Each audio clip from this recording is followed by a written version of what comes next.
Good evening. Welcome to another episode of the Endless Celts Podcast. Today is Friday, the 26th of April, and we're obviously going to do a wee podcast. We've got myself, we've got Anthony, we've got Jed, and we've got James.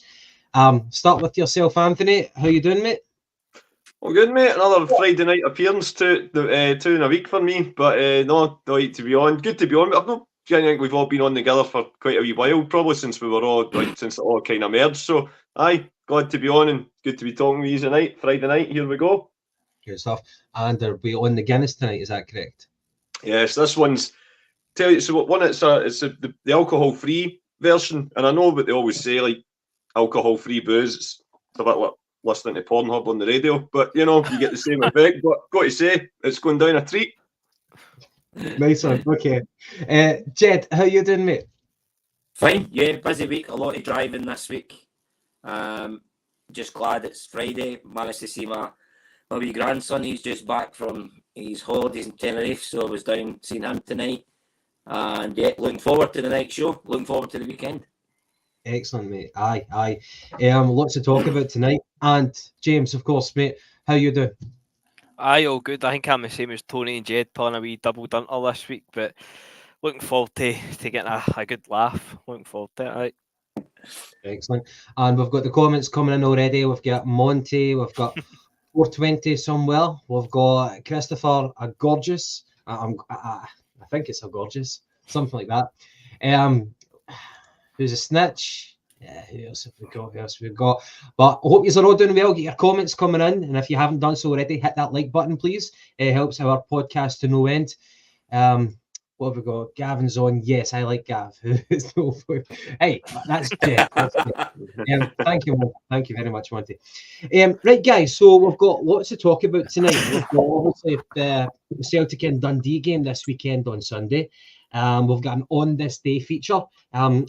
Yesterday was a really good On This Day feature. It was the birth of Willie Maley, I'm sure it was. But today we've also got the birth of another legend of Celtic's folklore. And we've got other things. I think Brendan Rodgers had his press conference today. I didn't actually get the chance to listen back to it. As soon as I finished work, I was looking after the wee one until the wife came home. So I've not really had any respite. I have tried to prepare for tonight, but I've certainly not been able to listen back to that. So if you guys have picked up any of the sound bites from Brendan Rodgers, by all means, be forthcoming with any news. But I'm looking forward to tonight. We've got a few things. I'm going to put it out to the start. I want you to think about your ball bag and baller of the week. We'll get your nominations later on this evening, but just to kind of get your minds ticking on that one. So what will we start off with tonight? I guess one of the things that's been doing the rounds on social media is Brendan Rodgers with his wee incident and the Celtic kit man. I know that was last Saturday, Celtic and Aberdeen. But it's quite a funny one, and I know that a manager wants to show his authority, and they've got different ways of doing it. But Brendan Rodgers certainly barked at the kit man, and he made it in no uncertain terms clear that he is the man in charge. I think the kit man was just kind of talking to Bernardo, probably just geeing him up, passing on enthusiasm. Good-hearted, I'm sure it was. Jed, it was quite a funny one, probably not something to take too serious. What did you make of that? Yeah, I mean, I spoke about it briefly on Monday night show, and then I found it, and then I put it in my group chat earlier. I mean, he'd certainly let the boy know, didn't he, who the boss was. I've never seen Rodgers like that. The boy actually looked so embarrassed. But at the end of the day, he rules the roost. So if he says jump, you ask how high. I couldn't actually tell you whenever John Clark stopped being our kit man and he was replaced.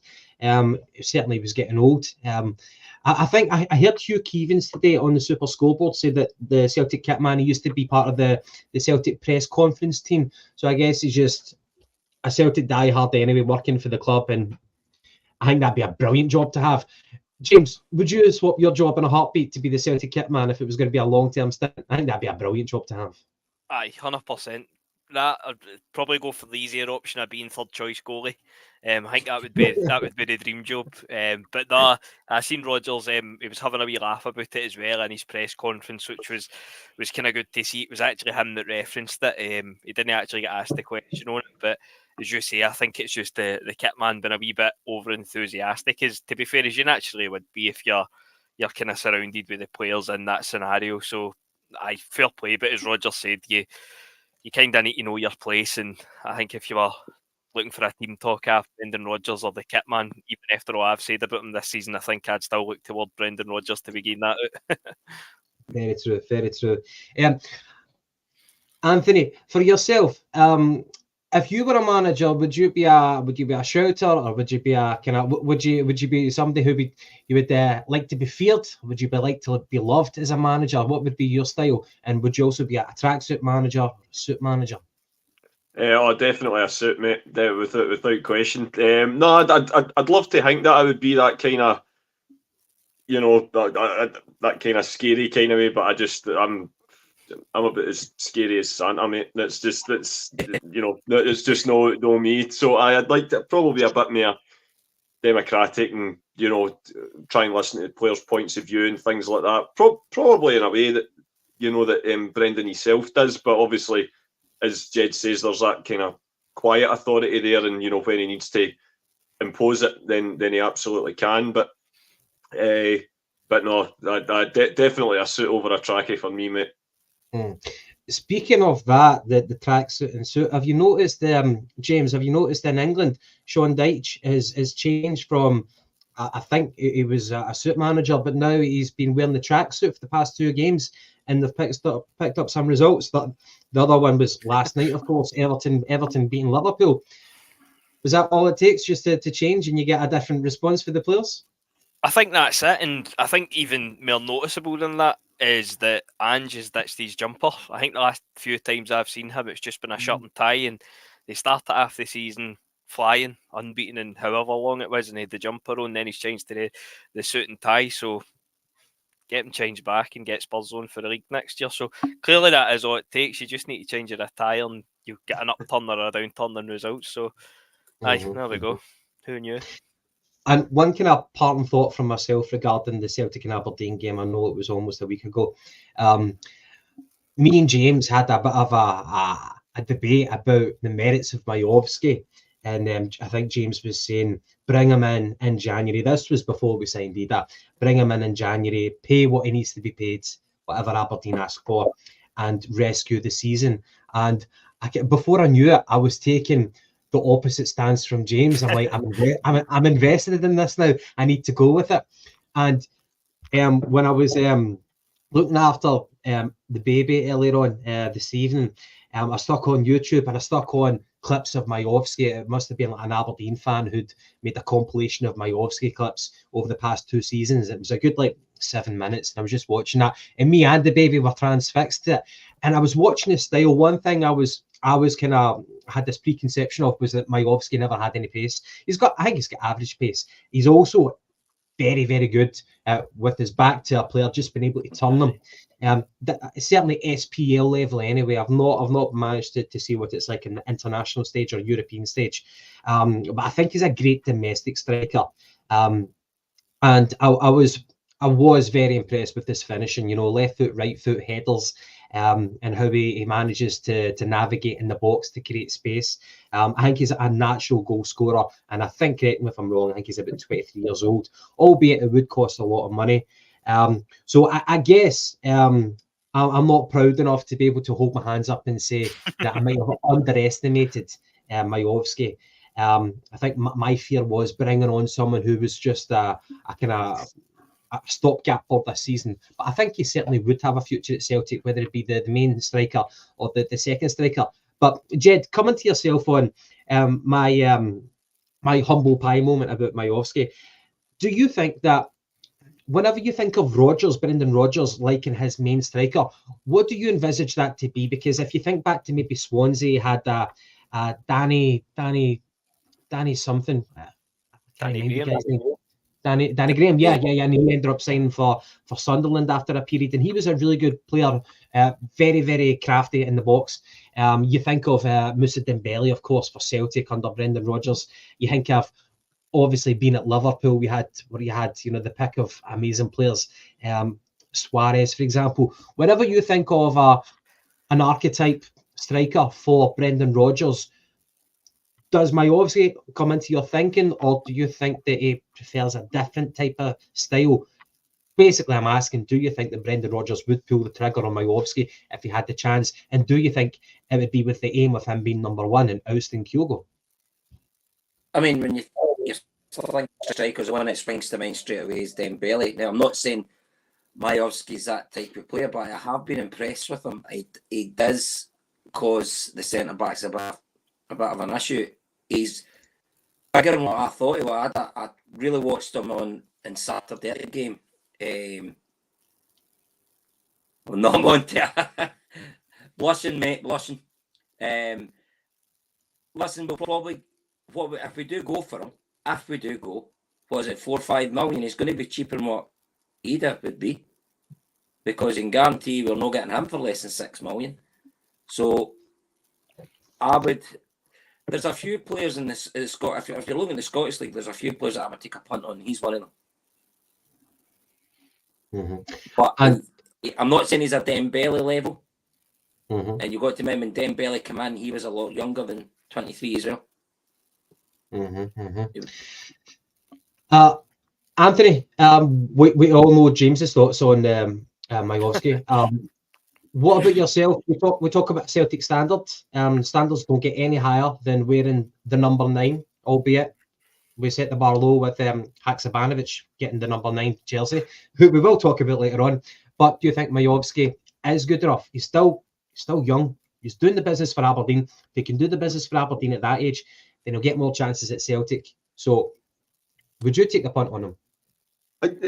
I would, personally, yeah.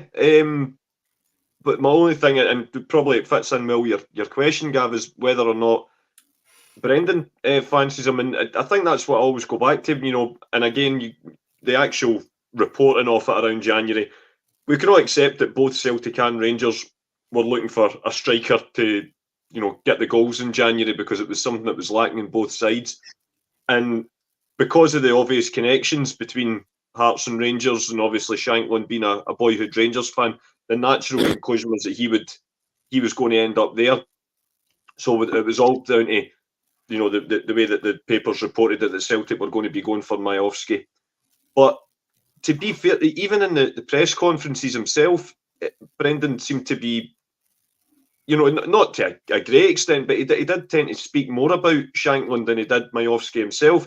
I don't, unless I've maybe missed it, but I don't ever remember Brendan coming out right and saying, he's a player we admire, or things like that. Some of those kind of coded messages to say it's somebody that we're really looking at. But I might be wrong.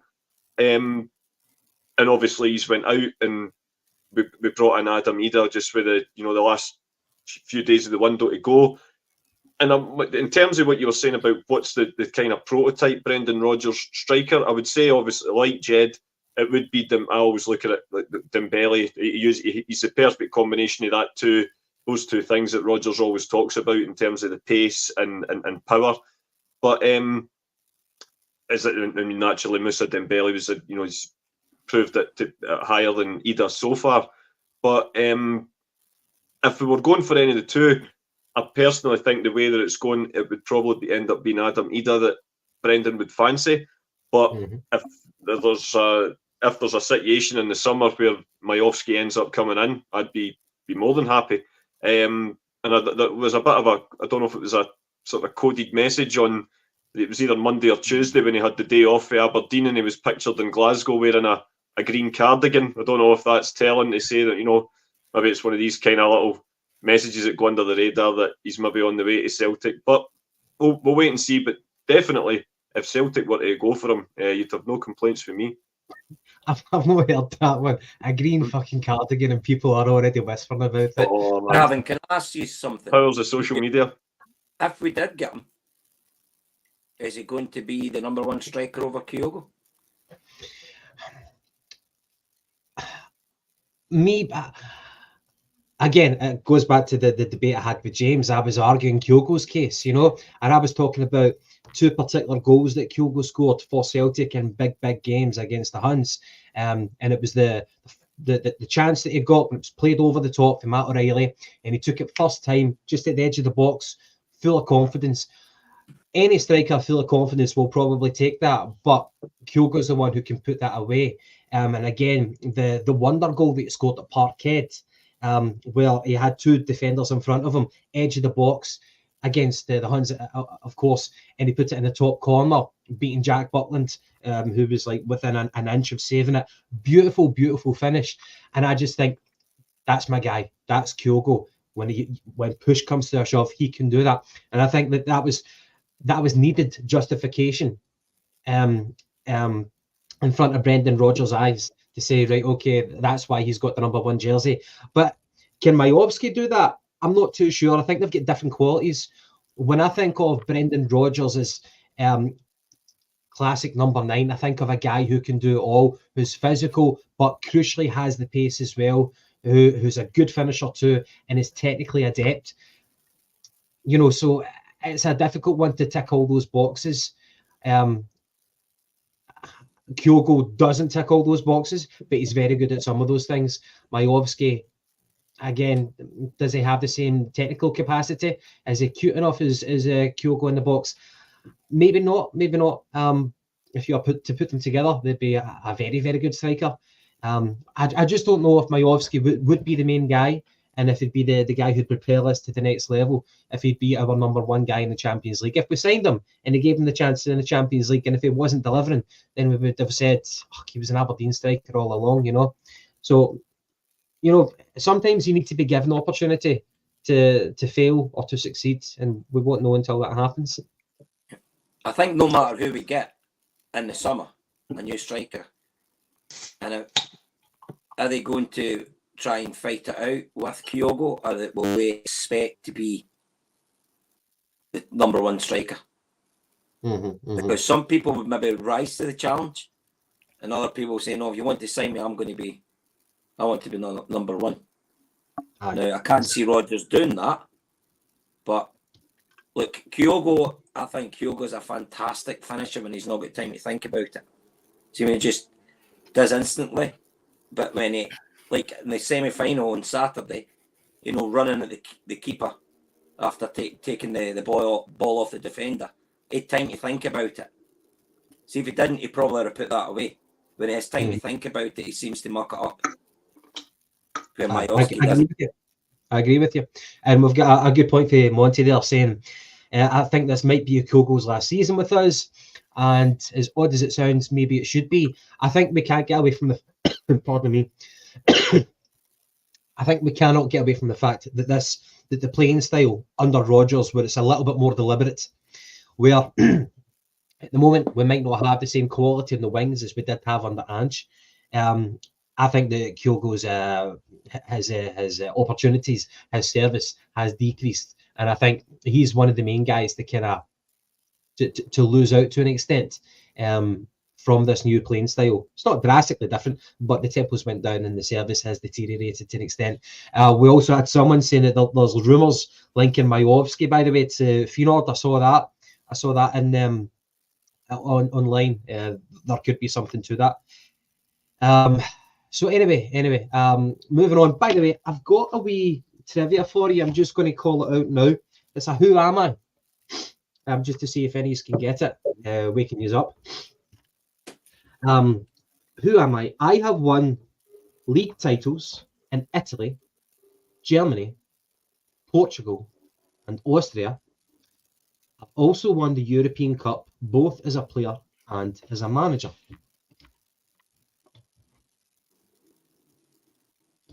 What were the countries that he's won it again in there, Gav? Sorry. Italy, Germany, Portugal, and Austria.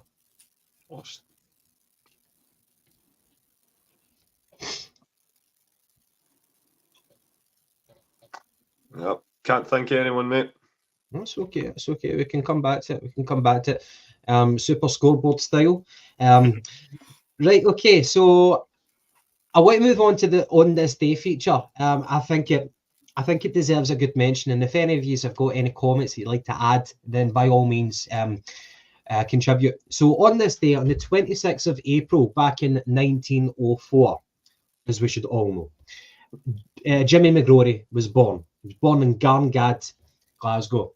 And Jimmy McGrory, I think for me, when I think of why I'm a Celtic fan, or why was it so easy to become a Celtic fan, especially as a youngster, like for a lot of people were born into it. I think what I loved as a kid is the Celtic folklore, the history, the European Cup, but even going back further than the European Cup, the way that we were created as a club.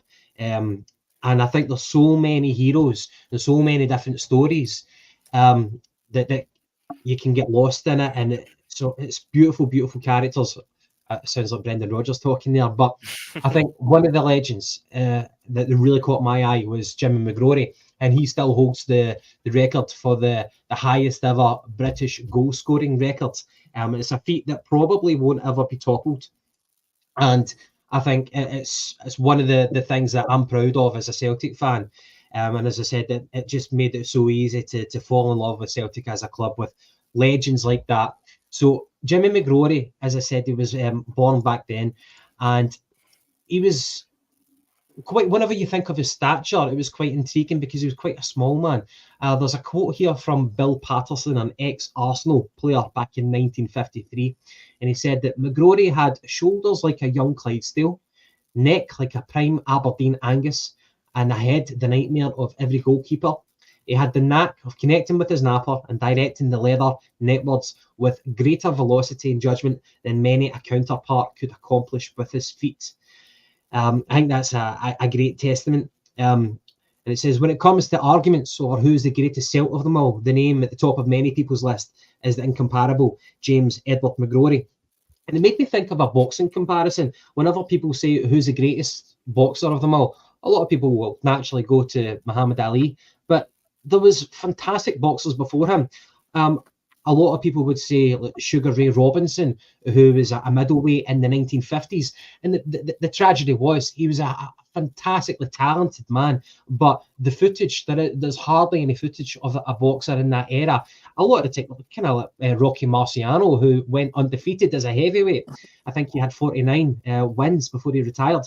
And there's just a lack of footage, and that's why people kind of gravitate towards the people who can be evidence. You can see their style. And I think McGrory, whenever you hear the testaments about him, it'd be great to actually watch him, to see video footage, to see what his style would be. I think he was only 5'6", and he was obviously built like a brick shithouse. He was fantastic in the air. He had nicknames like the Human Torpedo, the Mermaid, the Golden Crust. The Golden Crust is a bit of an odd one, but I think the Human Torpedo and the Mermaid were for him being like a projectile in the air with his diving headers and things like that. And it's just a shame that for the guy who holds the greatest ever British goal scoring record, we don't have any footage. Obviously, we've got podcasts like this, we've got books and people talking about him. We're keeping the legend alive. But I think it is a wee bit kind of bittersweet that we don't have footage where we can pinpoint why this guy was so good. Obviously, after he retired, he became a Celtic manager. I think that might not have been his true calling in life as a Celtic manager. I think he was a wee bit, from what I've read, he was a wee bit too easy, too gentle on the players. He wasn't ruthless. But I think he was a good scout for Jockstein anyway. Jed, whenever we talk about Celtic legends, how highly would you grade Jimmy McGrory in that list? Yeah, I mean, like you said, like you said there, it's folklore when you go around. I done the stadium tour again last year, and they do talk about him and things like that. And I mean, he's just one of the great players. And then you Patsy Gallagher as well as another one that will come up. And then, but then when you speak to like all our dads and that, would probably say like Bobby Lennox, Jimmy Johnson, things like that. They that's more it's getting closer to area, but going back then, I mean, McGrory will go down in history. I mean, in the song that we all sing, his name's there, and for generations to come, people will know that name. If you support Celtic, you will know that name. Exactly. James, I was actually thinking about, randomly the other day I woke up and I was thinking about Celtic trivia, and I was thinking about the top 10 Celtic goal scorers of all time. Frustratingly, I couldn't remember one, and it was Sandy McMahon, which is quite a pointless anecdote. But whenever you think of the Celtic legends, Jimmy McGrory anyway, do you think someone like that, 5'6", built like a brick shithouse, the only person I could maybe think of, and I think he's taller, would be maybe a Carlos Tevez. Do you think someone like that could make it in today's modern game? Nah, probably no. When you think the old leather balls and the boots and things like that as well. I mean, Fitba probably would have been a lot harder physically to play back then than it is now. But as you say, we'll need to get Kyogo in the gym if we've got any hope of that transpiring. But as you say, it's just a shame. Obviously, a lot of the kind of footage and things have just kind of simply been lost to time, really. Obviously, we all look back in the records and it's incredible. And the length of time even spending at clubs as a player and then to become a manager, it is just unheard of these days. We'll maybe get 2-3 years a push if we're lucky, and they're moving on. It just shows you how much Fitba has changed. Mm-hmm. And talking about, as you said, there's a comment here. These guys weren't just good footballers; they were good guys as well, who carried themselves well. One really, really intriguing thing about McGrory, it was the day that he scored his first goal for us.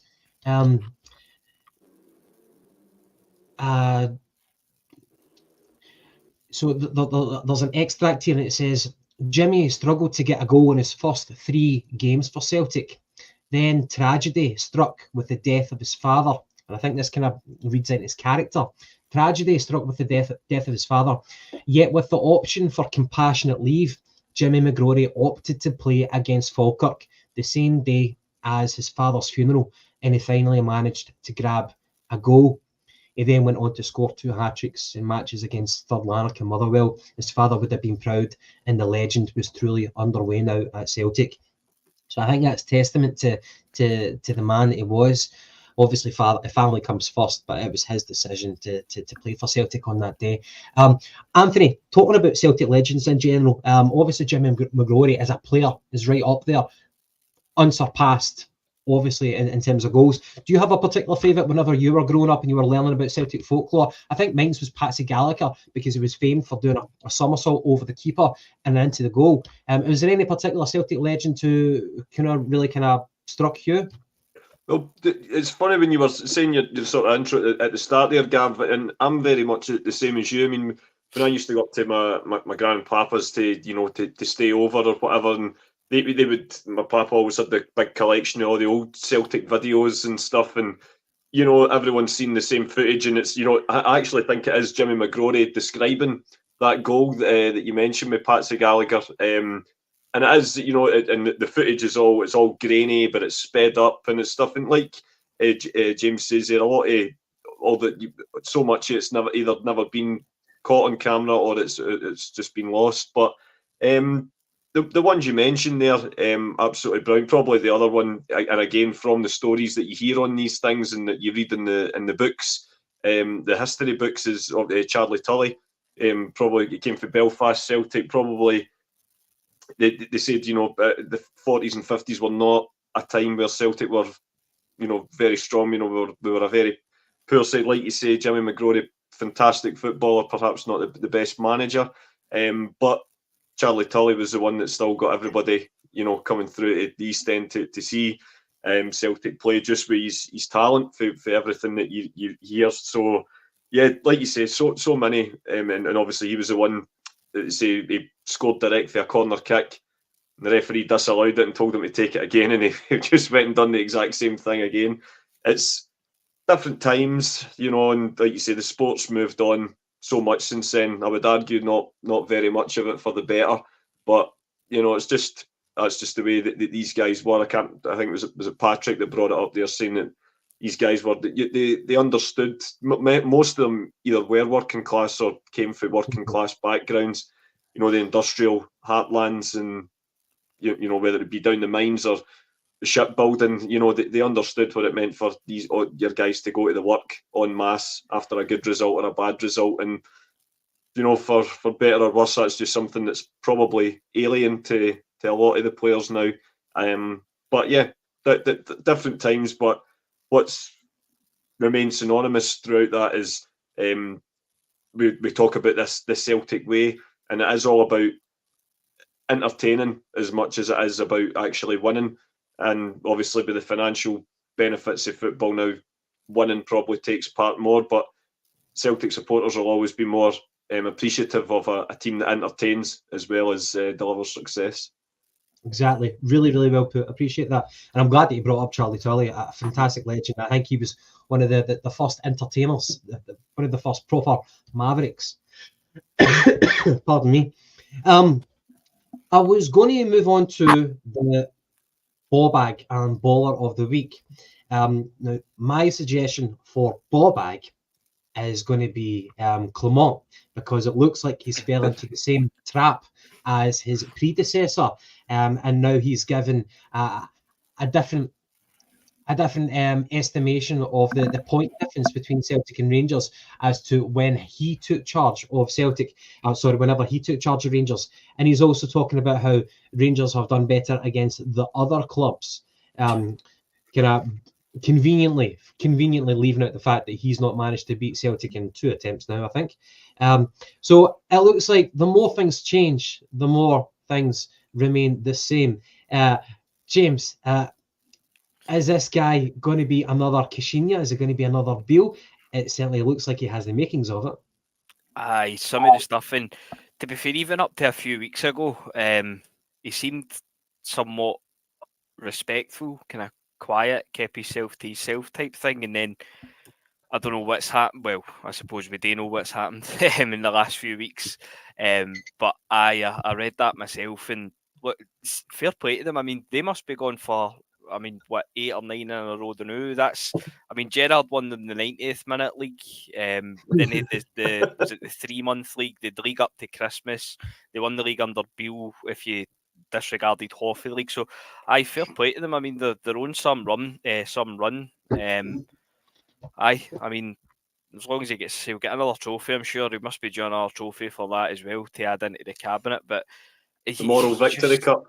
A Moral Victory Cup, so they must be on for like a fucking quadruple treble this season alone. But you would just think coming in, the Caixinha stuff, the dogs will bark and the caravan will move, standing in a hedge, then you Gerrard, all that stuff. So you would like to think that just common sense would tell you to look back in recent history, and when it comes to things like that, just keep your mouth shut. If you're going to go, wait till you've secured the league and it's in the bag, then say it. Don't preempt things and start making up your own cups and leagues and all that. It's just totally stupid. Just self-fulfilling, self-praise, pat in the back when you really haven't done the job that you were brought in to do. Still a chance for him to do it, but it's not been done yet. So, just keep your mouth shut for the time being. Well, as I said, Clement, my ball bag of the week. I don't know if anyone has got Hamza Yusuf. Any nominations for ball bag? Gavin, I was thinking of Clement for the exact same reasons as what you've just said. And I thought James described it very well there about the trophies they're going to be getting for the best. We used to dress in suits, now we're back with tracksuits trophy as well. What the Rangers fans must be really worried about is they're going to be getting that many trophies. They're going to have to put the bike out the trophy room to find space. Very apt. Lance Armstrong was a cheat, and I've got a bike in there because they're cheating bastards too. I like it. I had a couple of wee shouts for ball bag of the week at the Belgian Beale. I had my ball bag of the life essentially, and good evening Ross if you're watching, but one Alistair, the nation's sweetheart, the housewife's choice McCoist. I'm not going to the game. Oh no, I'm going to the game. I'm not going to the game. I'll be singing at the game, breaking the law. On a way, I'm not going to the game. And then it's come out this week that he said in an interview that he was at the 3-3 game and it was a great atmosphere. So that is a total fanny, in my opinion. And the second one, and the nothing to do with playing ability, nothing to do with scoring or no scoring, but I'm going to have to give Fabio Silva a mention for that. I gave him a 9.7 for his dive. That was sensational. What was he doing? Honestly, I've looked at it umpteen times. What? He never even tripped up over himself. I've seen people saying he kicked the grun, but I think I said in the group chat, if you're genuinely falling, you don't throw your hands up in the air. Your hands are out in front of you to break your fall. It's 1,000,000% a dive. And it's one of the worst ever. The other one that was kind of similar, I don't know if you remember it, but Alberto Gerardino, when we played AC Milan at Park Heath, Arthur Boric came out. I think he genuinely took about 15 strides. He must have covered about 20 yards and then went down looking for the penalty. But that's my two shouts. Do you think that was worse than Dida going down whenever he was tapped by the fan? In fairness to Dida, at least he was actually touched. That's true. Anthony, there's a couple of good nominations. Obviously, Fabio Silva, we've got Clement as well. Are you going for either one of them? Have you got someone different in mind? And also, do you have a bowler of the week? Absolutely. Both of them are absolutely viable candidates. I'm also going to nominate someone from down south, purely if I'm just sick to the back teeth of hearing the complaints about it, but and the fact that he's the manager of Manchester City means that he probably always qualifies for that accolade anyway. But absolutely, Pep Guardiola, for his absolute innate ramblings on Saturday night about moaning about footballers having to play football. I mean, perish the thought. I don't subscribe to it at all. But they'll be the first on the plane to America. When the lucrative pre-season offers come in. And I could probably say the same. You didn't like doing it, especially the fact that he's an ex-Celtic player. But Virgil van Dijk coming away with that nonsense as well after losing to Everton in the Merseyside derby, put in his place brilliantly, I have to say, by Wayne Rooney.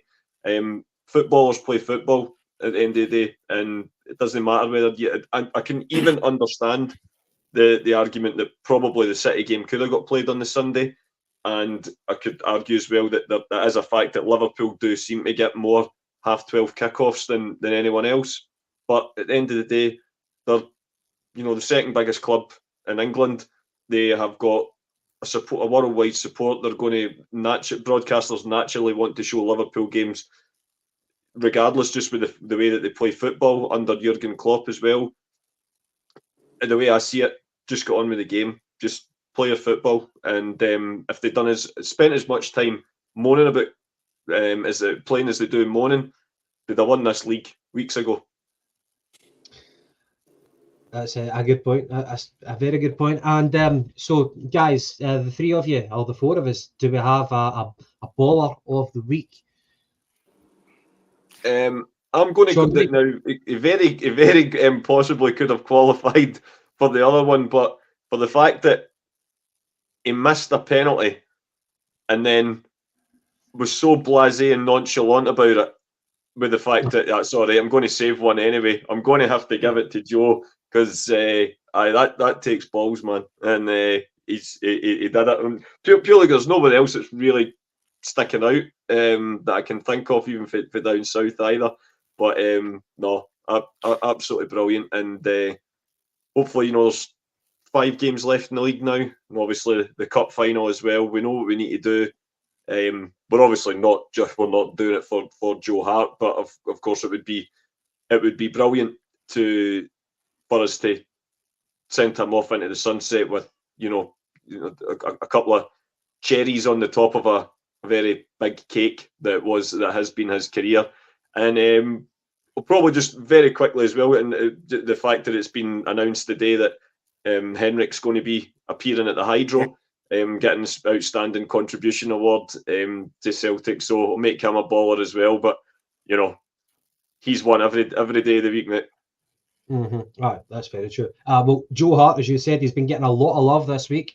certainly with the fact that he's announced his retirement at the end of the season, and I think he had some sort of fan event thing where he was on the microphone and he was talking about how much he loves Celtic and the fans and the experience that he's had. Jed, one of them, I remember saying this to the guys in the podcast a while ago. It was, apart from in recent history, okay, generally speaking, apart from Boric, apart from Fraser Forster, is Joe Hart the best goalkeeper that we've had, the third best goalkeeper in modern history? Yeah, I mean, I like Hart, but maybe I'm going back when I was younger as well. I always liked Packie Bonner.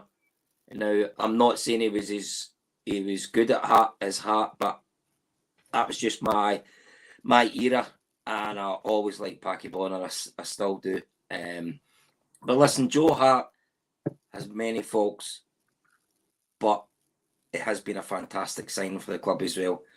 I think what he will bring to the dressing room, his experience, and I know I heard an interview the other day. I don't know when it was taken from him, but they obviously asked him the time about being in Scotland, and one of his favourite away grounds was Livingston. Believe it or not, he says, I know the pitch gets slated. He says, but I'll miss Livingston. He says, I think because the massive support we have there, he thought it was a great place to go and play. Which, I was quite surprised at that, considering we all everybody slates it for the plastic pitch. I do think, and Anthony, you'll probably back me up here with it, I think the pitch looks a bit better when you're actually at the stadium than what it does seen on the TV. Mm-hmm. So it does, but Hart, let's hope he goes out with a bang and we win the next 6 games. Mm-hmm. Alice, can you put that up? Think about Bonner in the 1990 World Cup for Ireland. See, whenever I hear this about Pat Bonner, I watched Pat Bonner, but I was a child. A bit like when I watched Paul McStay. I was just a wee bit too young to appreciate it fully. So I need to kind of hang fire with the criticism for Bonner. I'm not deriding anyone who are going to say that. But for me, although I did watch him, I was just a wee bit too young to appreciate it. So I can't give an informed opinion about Bonner. I could probably say more about Gordon Marshall, for example, who wasn't the best. But the hairdresser. He was a hairdresser, is it? Did you know that? I heard that. Yeah, I did hear that. But for Bonner, I know that people say that he was a vampire, he was scared of crosses. I was just a wee bit too young to actually give an informed opinion about that. But I think apart from Joe Hart, who are you going to compare him to? Like Craig Gordon? Does Craig Gordon get the third top tier of that? James, have you got an opinion on that? That is my opinion, to be honest with you. I think Arthur Boric is far out in front for me. I think in his pomp at Celtic, Arthur Boric was amongst the best in Europe, to be honest with you, at certain points in his career. He was absolutely fantastic. Then you would have Fraser Forster, again, comfortably in second place, and then probably Craig Gordon and Joe Hart.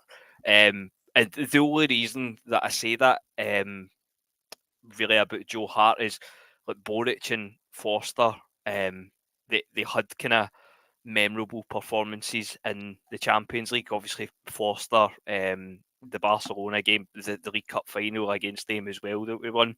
Arthur Boric, I think back to the AC Milan game, Manchester United saving the penalty for Luis Saha.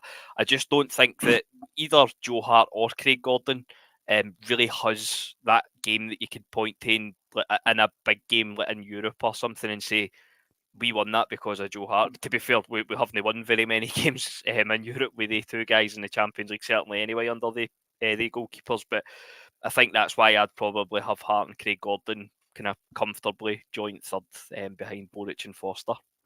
Jed, can I get your opinion on Peter Latchford? Yeah, I don't know. Peter Latchford, Pat, when I first went to the games with my dad when I was young, Peter Latchford was the number one keeper.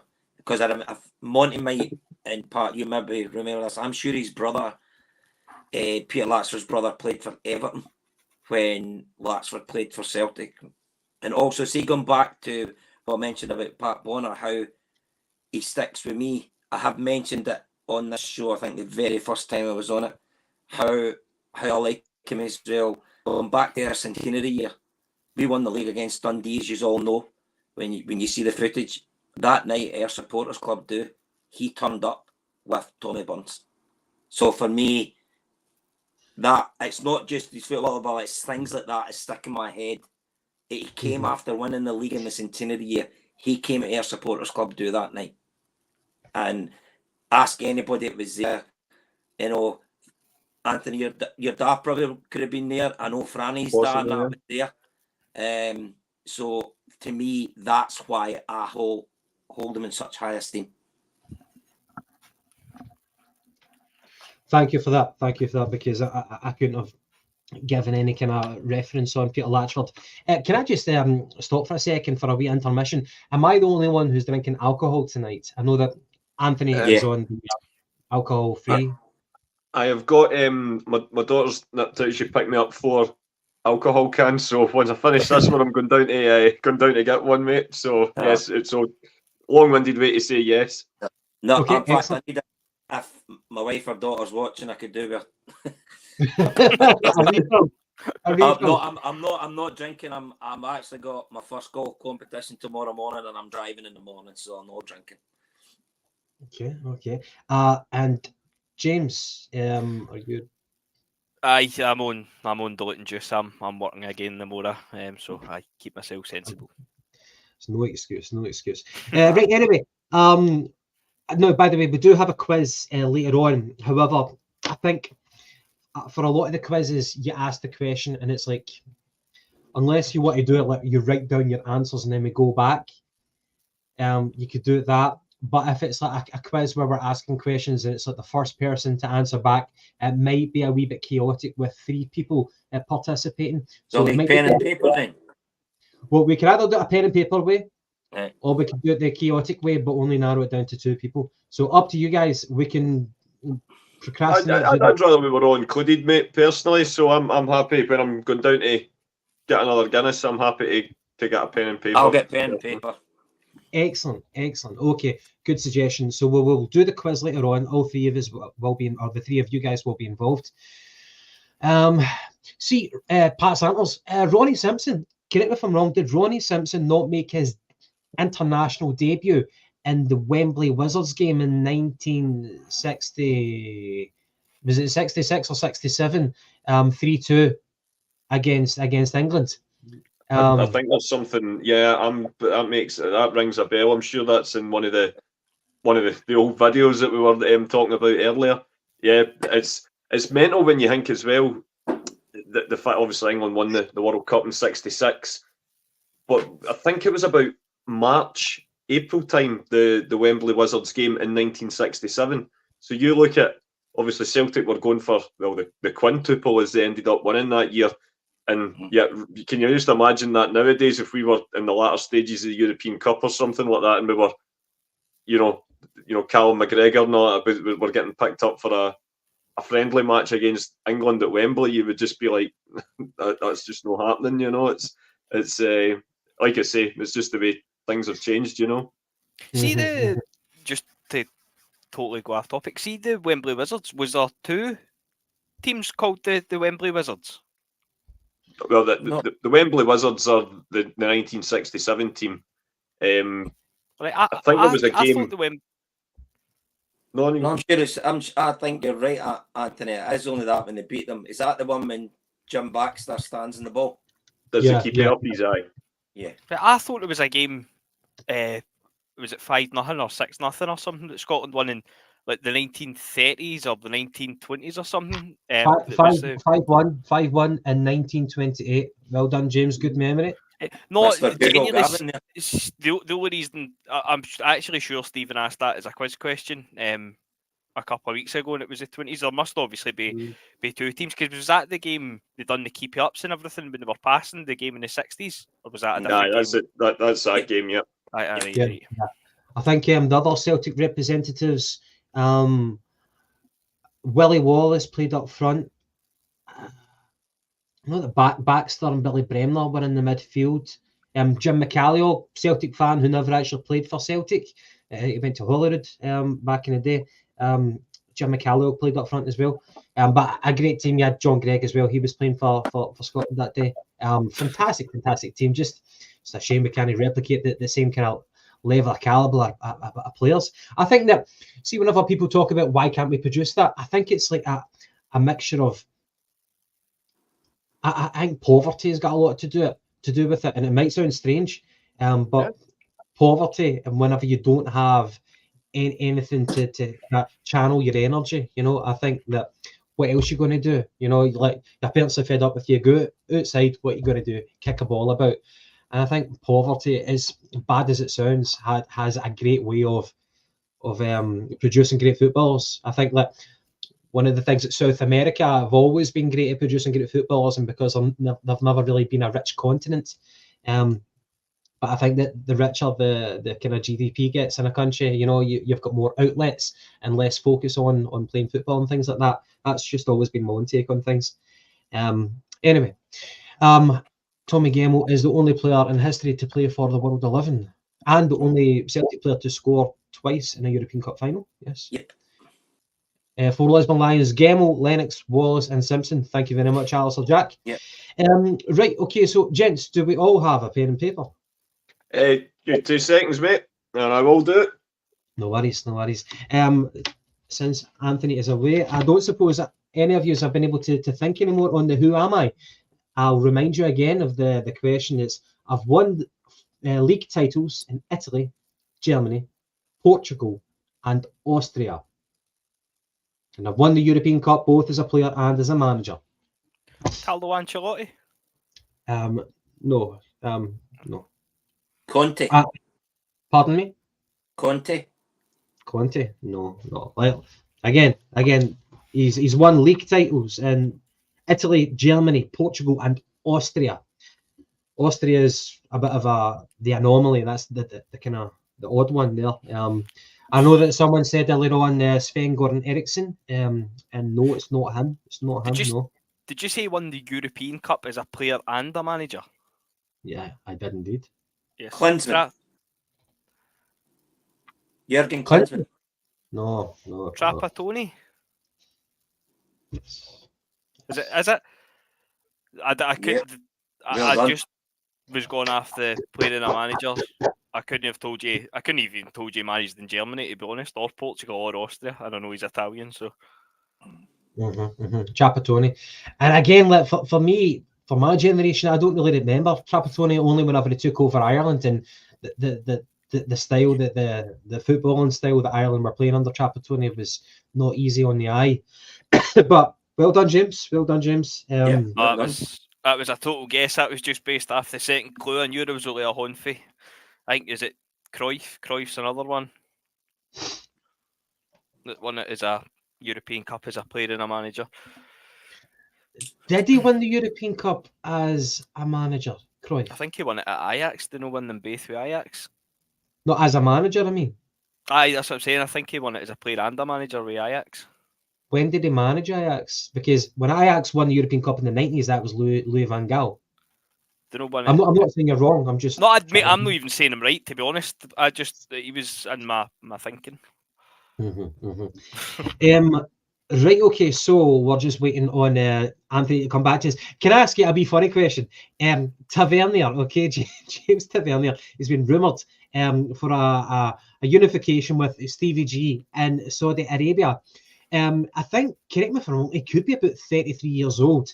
He's still Rangers' most prolific player, but is he possibly set to end his perennial disappointment in Scottish football? Is he about to put it to bed and go off to pastures new and earn more money, which probably wouldn't be hard?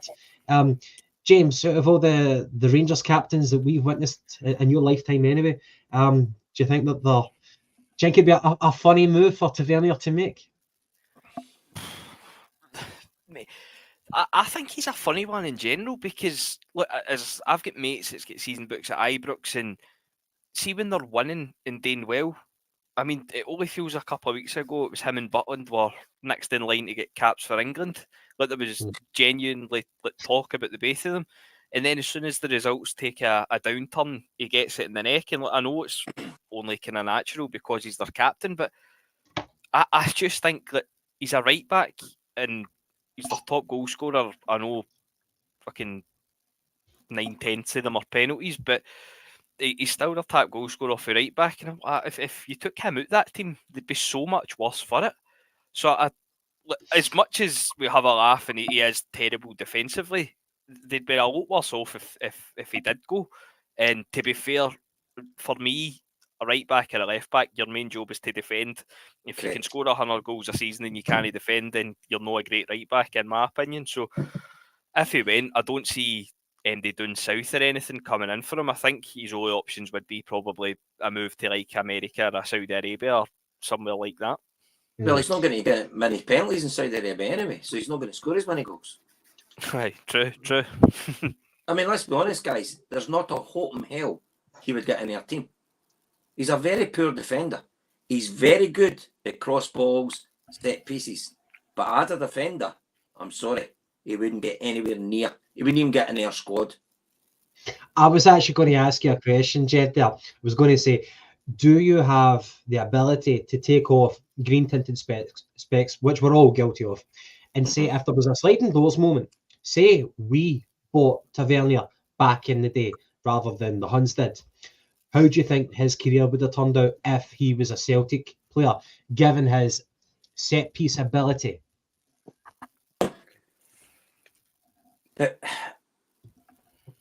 I don't even know if he would have been given the chance to take the set pieces, because he came into a Rangers team that was just coming, the new Rangers were coming through the division, so the squad wasn't, or the team wasn't as good. Where if he came to Celtic, he's coming to a far better playing squad. So I don't even think he would be on the set pieces. Do you know, funnily enough, they were talking about that on that Open Goal podcast. I think it was Andy Halliday, and it was the game, mind the game, they beat us in penalties. I can't remember this, I'm just going off what he said. But apparently when it went to penalties, at that point, Tavernier wasn't on their penalties, but he took one in the semi-final and he missed it. And ever since then, that's basically when he's been on the penalties. He missed that one in the cup semi-final, and he's been on them ever since, strangely enough. Intriguing. By the way, just that breaking news in the last few minutes, Liverpool have agreed compensation with the Feyenoord for Arne Slot to become their new manager, succeeding Jurgen Klopp. I will actually talk about that. I want to talk about the events. The most overrated manager in Premier League history, Tony. I never knew that. But I would like to talk about the events leading to Klopp's departure and how it mirrors football in general, and in terms of the complications of rebuilding a successful team. So I want to talk about that. We're going to move on to the quiz. Anthony, just to kind of fill you in, that teaser that we had at the start of the episode, and it was, who am I? I've won league titles in Italy, Germany, Portugal, and Austria. And I've won the European Cup both as a player and as a manager. James managed to get it right. And one of the people in the comments said as well, it was Giovanni Trapattoni. Oh, wow. Yeah. Well played. There we go. So I well done to James, and well done to the person who got that right in the comments. From Red Scotland. By the way, Red Scotland, no seeing you in a while. I hope you're obviously I can't see you, but you know what I mean. Hope you're doing well. Football in obscurity is synonymous with Tavernier at Ibrox, so I see no reason for him to become any different post Sefco. He is a serial loser. And Anthony, you might be wondering why Tavernier is being mentioned on the Celtic podcast. I just said that there was a rumour going about that he's been tapped up by Steven Gerrard to go to Saudi Arabia, and I just found it funny. Is he going to put to bed his perennial disappointment in Scotland? He's been a curious Rangers captain over the years. But anyway, we will and we shall now move on to the quiz. The quiz. Okay, now we've got 15 questions. Now, one of them is a chunky question, because it's one where if you're going to gamble, you can earn multiple points on it. So we'll just start off. If you want pen and paper and write down your answer. So start off with question 1. I don't know if these are actually hard because sometimes what get Stephen on the show, he's shite at the historical football answers, you know. But he's notorious for asking difficult questions like, tell me the date of birth of Diego Maradona. And you're like, fuck, I don't know. And then he'll ask you like, who won the treble in Scotland last season, you know, and you're like, no. Well, his questions all night. What was it in Wednesday night? Where are Galatasaray from? And then 2 questions later, he was asking for a Gabriel Abate shooter's postcode. So there isn't really any in between with him. Aye. We love Stephen, of course we do. Anyway, okay, first question. If you want to write down your answer. Who was the first striker to score 100 English Premier League goals for 2 different clubs? And if you can be kind enough and honest enough not to glance at the comments. So who was the first striker to score 100 English Premier League goals for 2 different clubs? So that's 100 each. Moving on to question 2. Oh, do you know what the answer? No, we'll do that at the end. Build up the suspense. Question 2. Which Scottish goalkeeper holds the most international caps? Which Scottish goalkeeper holds the most international caps? Moving on to question 3. Johan Cruyff's final club as a player. What was Johan Cruyff's final club as a player? I'm going to no cheat the quiz because I googled Johan Cruyff like 10 minutes ago when we were talking about the Ajax thing. So I'm not taking a point for that. You're an honest man, James. You're a better man than me. Question 4. Anthony, have we alcoholed up now? We're alcoholed up, mate. We're cooking the gas. Yes. Okay. Question 4. Which country has won the AFCON the most times? That's the African Cup of Nations. Which African country has won the AFCON the most times?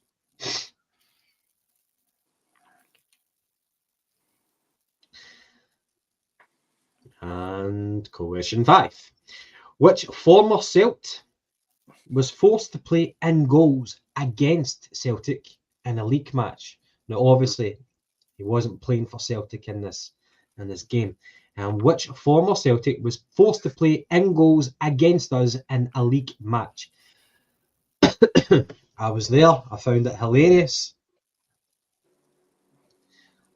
Also, didn't like the player. He was a bit of a easy to hate, but I loved him. It was one of the ones he got booed a lot by Celtic fans before he joined Celtic. It was strange. Yes. Yeah.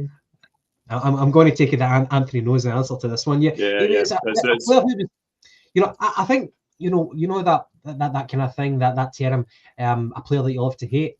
You know, it's a compliment in a way. It really is. It really is. Question 6.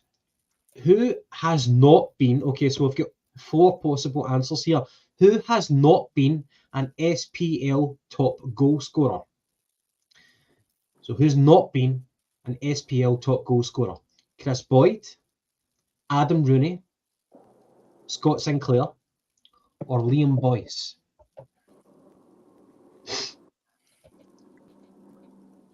Who has not been an SPL top goal scorer? Chris Boyd, Adam Rooney, Scott Sinclair, or Liam Boyce? Do you remember when Adam Rooney went from Aberdeen, like banging in the goals? He was like one of the top, most prolific strikers. And he went into fucking Salford.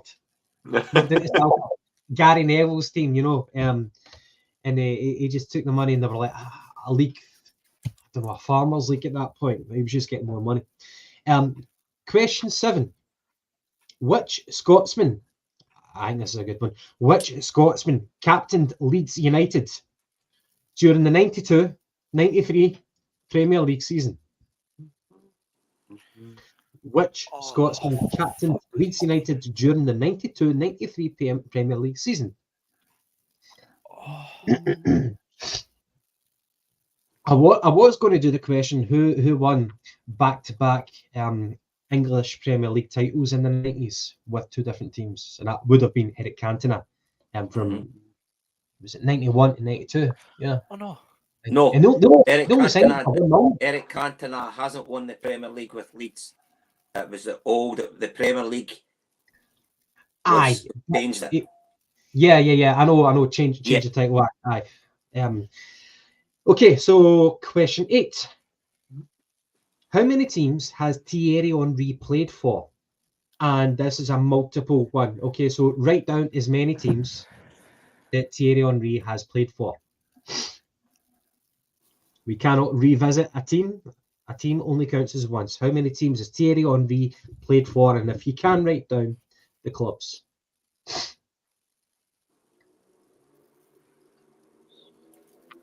I hope the tension is building. Question 9. 3 people have won the World Cup. Try that again. 3 people have won the World Cup as a player and as a manager. Can you write down the names? By the way, just an excuse to the people in the viewers why I do look like Wolverine. I have been down with the cold for the past week or so, and I've been living like a vagrant. I've still been working, but by the way, there's so many things worse in life than the cold. Life can be fucking tragic at times, but by no means is the cold an easy thing to endure. It's horrible, man. Absolutely horrible. You can't taste your food. You're surprised at the amount of mucus that the human body can actually produce. It is miserable, absolutely miserable. So that's my reason for being a hairy mess. Okay, so that was question 9. 3 people who've won the World Cup as a player and as a manager. Question 10. We've got Pat Santers saying that Thierry Henry's only played for 4 teams. I beg to differ. But you can obviously Google it. Okay, question 10, guys. If we're ready to move on, Anthony, are you still writing? Or do you want? On you go. Right, okay. Right, question 10. Many questions, is there, Gav? 21. I'm only joking. There's only 15. Oh, right, that's fine. I was running out of space. Not that far away from 21. Right, okay, question 10. Which Swedish player had a clause inserted in his Premier League contract prohibiting him from travelling into space? Which Swedish player had a clause inserted in his contract prohibiting him from travelling into space? I can picture him, I just can't mind his name.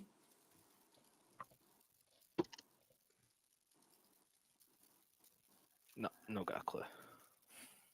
Played the Leeds. I'm not telling you if he did or not.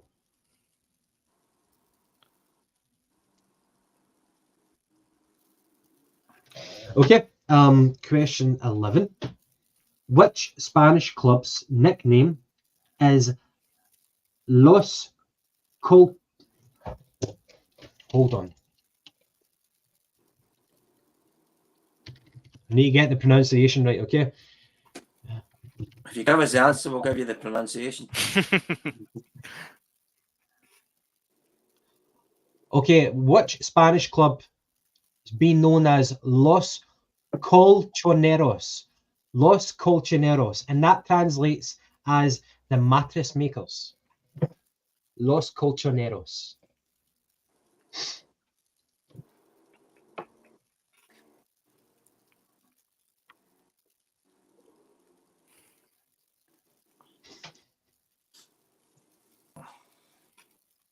Okay, moving on. Question 12. Which player appeared in the Champions League final in 3 different decades? I think that's a belter of a question. I would also say that this individual... I'm not going to give that a hint.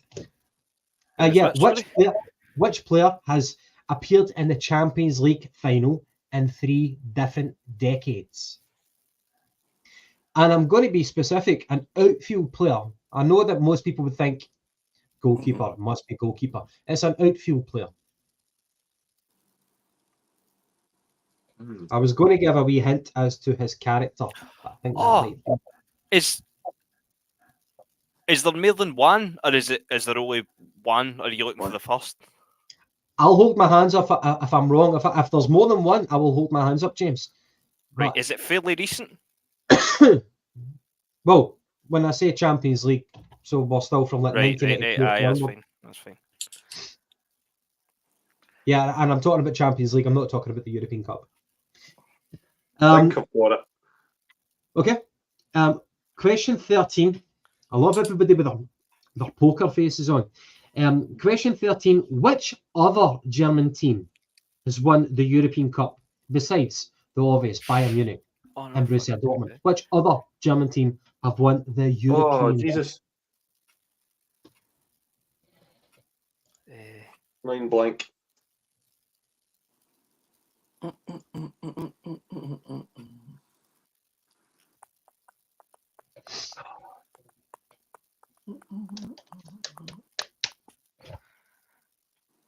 By the way, I'll tell you, it's great to go up in the morning and not shave. Just let it go out like that.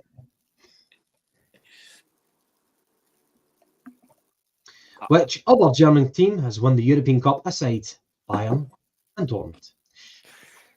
And we're going to move on to 14.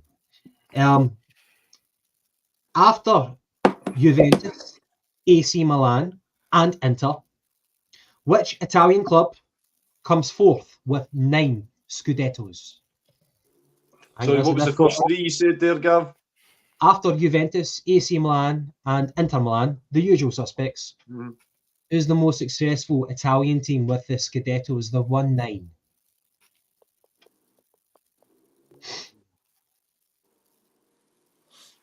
I think that's a good question. I never knew it. And I'm appalled at the difference between AC Milan and Inter to Juventus. There's a gulf.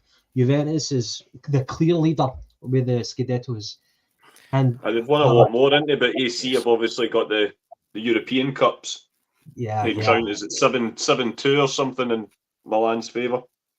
Juventus are a dirty, dirty club, man. They're a dirty... Cheats. I'm to not be honest, a fan. A lot of the Italian teams don't come out clean in that argument. You could probably hold a candle to each of them and find a little bit of dirt, but Juventus fucking mock it. So that was it. So that's question 14. Now, question 15 is totally different. It's how many can you confidently name, and whoever goes the highest has to name. If you get me, so I'll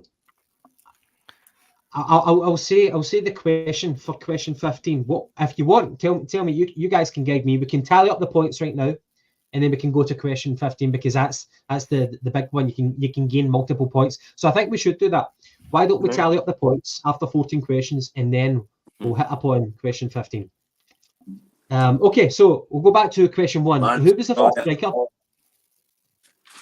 I'm going to just trust you guys. You don't need to show me the paper. I will trust you guys. Jed, you're of impeccable character. So I don't think that you would. I'll not let you see my tag then. All I'm going to say is if I've cheated, I've not cheated very well because we've got questions I've not answered. Excellent. Okay, so question 1. Who was the first striker to score 100 EPL goals for 2 different clubs? The answer is Alan Shearer. Oh, wow. Take that. Bollocks. Who went for Andy Cole? No, I was Alan Shearer. Newcastle and Man U. Anthony, who did you go for?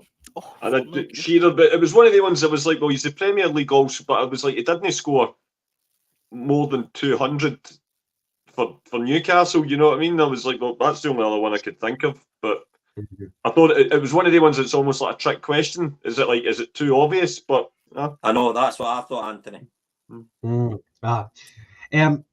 Question 2. Which Scottish goalkeeper holds the most international caps? Probably an easy one when you think about it. Jed, you probably got Jim Leighton. Jim Leighton, spot on. Now, question 3. James was honest enough to to say that he'd already Googled it, but before he knew what he was Googling for, Johan Cruyff's final club as a player, and I actually think that he won the title with this club. James? If I've got it right, it's going to be already new. But I didn't know this either till I read it there. But was it Feyenoord? Yep. Aye, Feyenoord. Aye, I'm not getting myself up. Question 4. Which country has won the AFCON the most times? It is Egypt with 7 times. That's crazy shit. I've got that. I was between Egypt and Cameroon. I went Egypt. I went Cameroon. Question 5. Which former Celt was forced to play in goals against us in a league match? I think it was because their goalkeeper got sent off, and it was Darren Jackson. Darren Jackson. In my head, I'm like, it sounds dead feminine. I could see him. I just couldn't get his name, and I've left it blank. It was a clash of heads between him and John Collins, between Jim Leighton and John Collins, and I think both had to go off, but Leighton definitely came off worst, and so Darren Jackson had to, back then, even we're still relatively recent, I suppose, but no sub goalies back then, so Jackson had to go in. I found it hilarious. I was a kid and I found it hilarious, especially because Darren Jackson was like an easy to hate player, and I think like it must have been a 4-0, 5-0 score. It was just comedy. I loved it. So question 6: who has not been an SPL top goal scorer? Who thinks they got this one right? So the possible answers were Chris Boyd, Adam Rooney, Scott Sinclair, or Liam Bhoys. Who thinks they got the right answer? I went Bhoys. I went Bhoys. Boyd. Scott Sinclair. Oh, I thought he was top goal scorer in the treble year. Yeah, so did that. Well, stand corrected. People are frantically Googling this. Look, if I'm wrong, I'm wrong. This was from the source that I took from Google. Question 7. Which Scotsman captained Leeds United during the 92-93 Premier League season? And the answer was not Gary McAllister. Gordon Strachan. Yes. Did all three of you get that? I got Strachan, yep. Well, I've wrote Gavin and Craig's dad, so I'll give myself the point. Jed, by all means, don't be downhearted. Question 15 is the one where you can win all the points. Question 8. How many teams has Thierry Henry played for? So there's 5 teams. I think someone in the comments was adamant there was only 4. And the teams are Monaco, Juventus, Arsenal, Barcelona, and New York Red Bulls. And I know that you might say that New York Red Bulls are not a football club because they're owned by a fucking energy drink, but unfortunately they do count as a football club. So that's 5. Is that a point for each one, mate? A point for each one. Point for each one. Jed, did that one bring your tally up a wee bit more? I got 3. That's okay. That's okay. Right. Question 9. 3 people who have won the World Cup as a player and as a manager. Who's confident that they named all 3? I get one. So. Didier Deschamps, Franz Beckenbauer, and the Brazilian one, Mario Zagallo. Well done, mate. Well done. Mario Zagallo, I think, as a player, won it in 1950. In fact, I'm not even going to finish that because that relates to the next question 15. Yeah. Okay, question 10. Question 10. Well done, Anthony. Which Swedish player had a clause inserted in his contract prohibiting him from travelling into space? And it's not Zlatan Ibrahimovic. I know that would be the obvious one, but is it Brolin? Thomas Brolin? No, it was Stefan Schwartz. It's a difficult one. Aye. But did they ever give a reason why? I guess he was on a waiting list probably to go into outer space. He must have expressed an interest to say, I'm going to fucking do that. That famous waiting list. Aye. Right, okay, question 11. Which Spanish club is nicknamed the Los Colchoneros, which translates to the mattress makers? Anybody? Atletico Madrid, yeah. Ah, there you go. I went Sociedad. For reasons unknown. Question Is 12. it like, do they call them Atletico in that way because like Real Madrid are like the royalty of Madrid, whereas Atletico traditionally was a bit more in the kind of Council. aye. Aye. For want of a better word, aye. I'm sure they had very, very humble beginnings, unlike Real Madrid. If I was to make a dad joke, maybe they were diving so much that they needed mattresses to protect their fall. But I will move on to the next question. Question 12. Which player appeared in the Champions League final in 3 different decades? I was going to give a clue to say that this guy has got a very, very bad character. It Clarence is Seedorf. Cristiano Ronaldo. Sergio Ramos. Ryan Giggs. And if you were to think about it, he's appeared in 3 Champions League finals. So 1999 for Man U.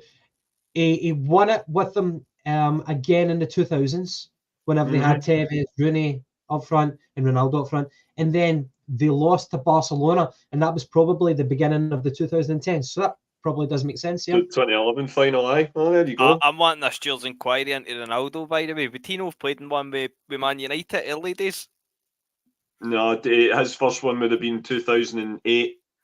Right, so that'd be 10s, and then he would have done Madrid. Yeah. And then Juventus. Juventus never, not Juventus one, didn't they? Aye, they go to the final. Mandzukic scored a belter. Was Ronaldo on the team? Ronaldo was playing for Madrid that night. Bastard. I thought it was in there. Anyway, mate. It's a difficult one, but it's a good one. I thought Ramos with Porto, and then all his ones with Madrid, and then I wasn't sure if he'd already left by the time they beat Liverpool a couple of years ago, but I think he maybe had left by that point. Sergio Ramos with Porto. Aye. I thought, did you not win it with Porto in 2004? Are you not thinking of Pepe? Do you know, you might be right, mate. That might be exactly, aye. Aye, because Ramos started off with Sevilla. Was it not Sevilla? Yeah. That's exactly who I'm thinking of, by the way. Pepe, a legend of the game. Legend. Still playing, isn't he? Question 13. Which other German team has won the European Cup aside from Bayern and Dortmund? Hamburg. Hamburg. Was that under... wasn't it under Kevin Keegan? I know that Kevin Keegan went to Hamburg, but did they win it under Kevin Keegan? No. Not under him. He wasn't the manager, but he was a player. I think it was maybe just was it before Nottingham Forest done it? They won it 2 years in a row, or it was just after them, I think. I could be wrong, but I remember. I'm sure they did. Definitely in the 70s that they won it. Question 14. After Juventus, AC Milan, and Inter Milan, who is the 4th most successful Italian club in terms of Scudettos? They've won 9 Scudettos. Anybody confident? Sampdoria. Not confident, but I just thought Roma. James? I wrote Lazio scored it out and put Roma as well. Genoa. I got a point for the same city. Pardon me? I say Sampdoria, same city. Is it, eh? I never knew that. Do you mean Tony get half a point for the same country? Right, gents, can we tally up our points? We do have one final question, so even the person with the lowest points can redeem themselves if they're confident. 12 at the minute, mate. Oh, right, okay. Anthony's got 12. 11. I've got 12 as well. I might need to bring that Feyenoord one into play. And Jed? My Alzheimer's has kicked in. I've got 6. 6. Mate, Jed, you can easily win this, okay? I love this question, okay? So I was thinking about it earlier on this morning, and without Googling the answers, I think, I'm going to blow my own trumpet here, but I got when I thought about it, I got 17. But I'm a fiend for this type of thing, okay? So it's a question and it's a numbers game. How many can you confidently name? And if you say that you can get X amount, then you need to get that amount, okay? And if you don't, well, We'll try and play it out. We'll try and feel it out because normally it works well against 2 people. I don't know how this plays out against 3 people. But it's how many World Cup tournaments can you confidently list the winners for? So there has been...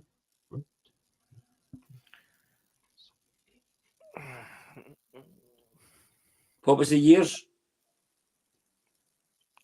Just in history. 1930 onwards.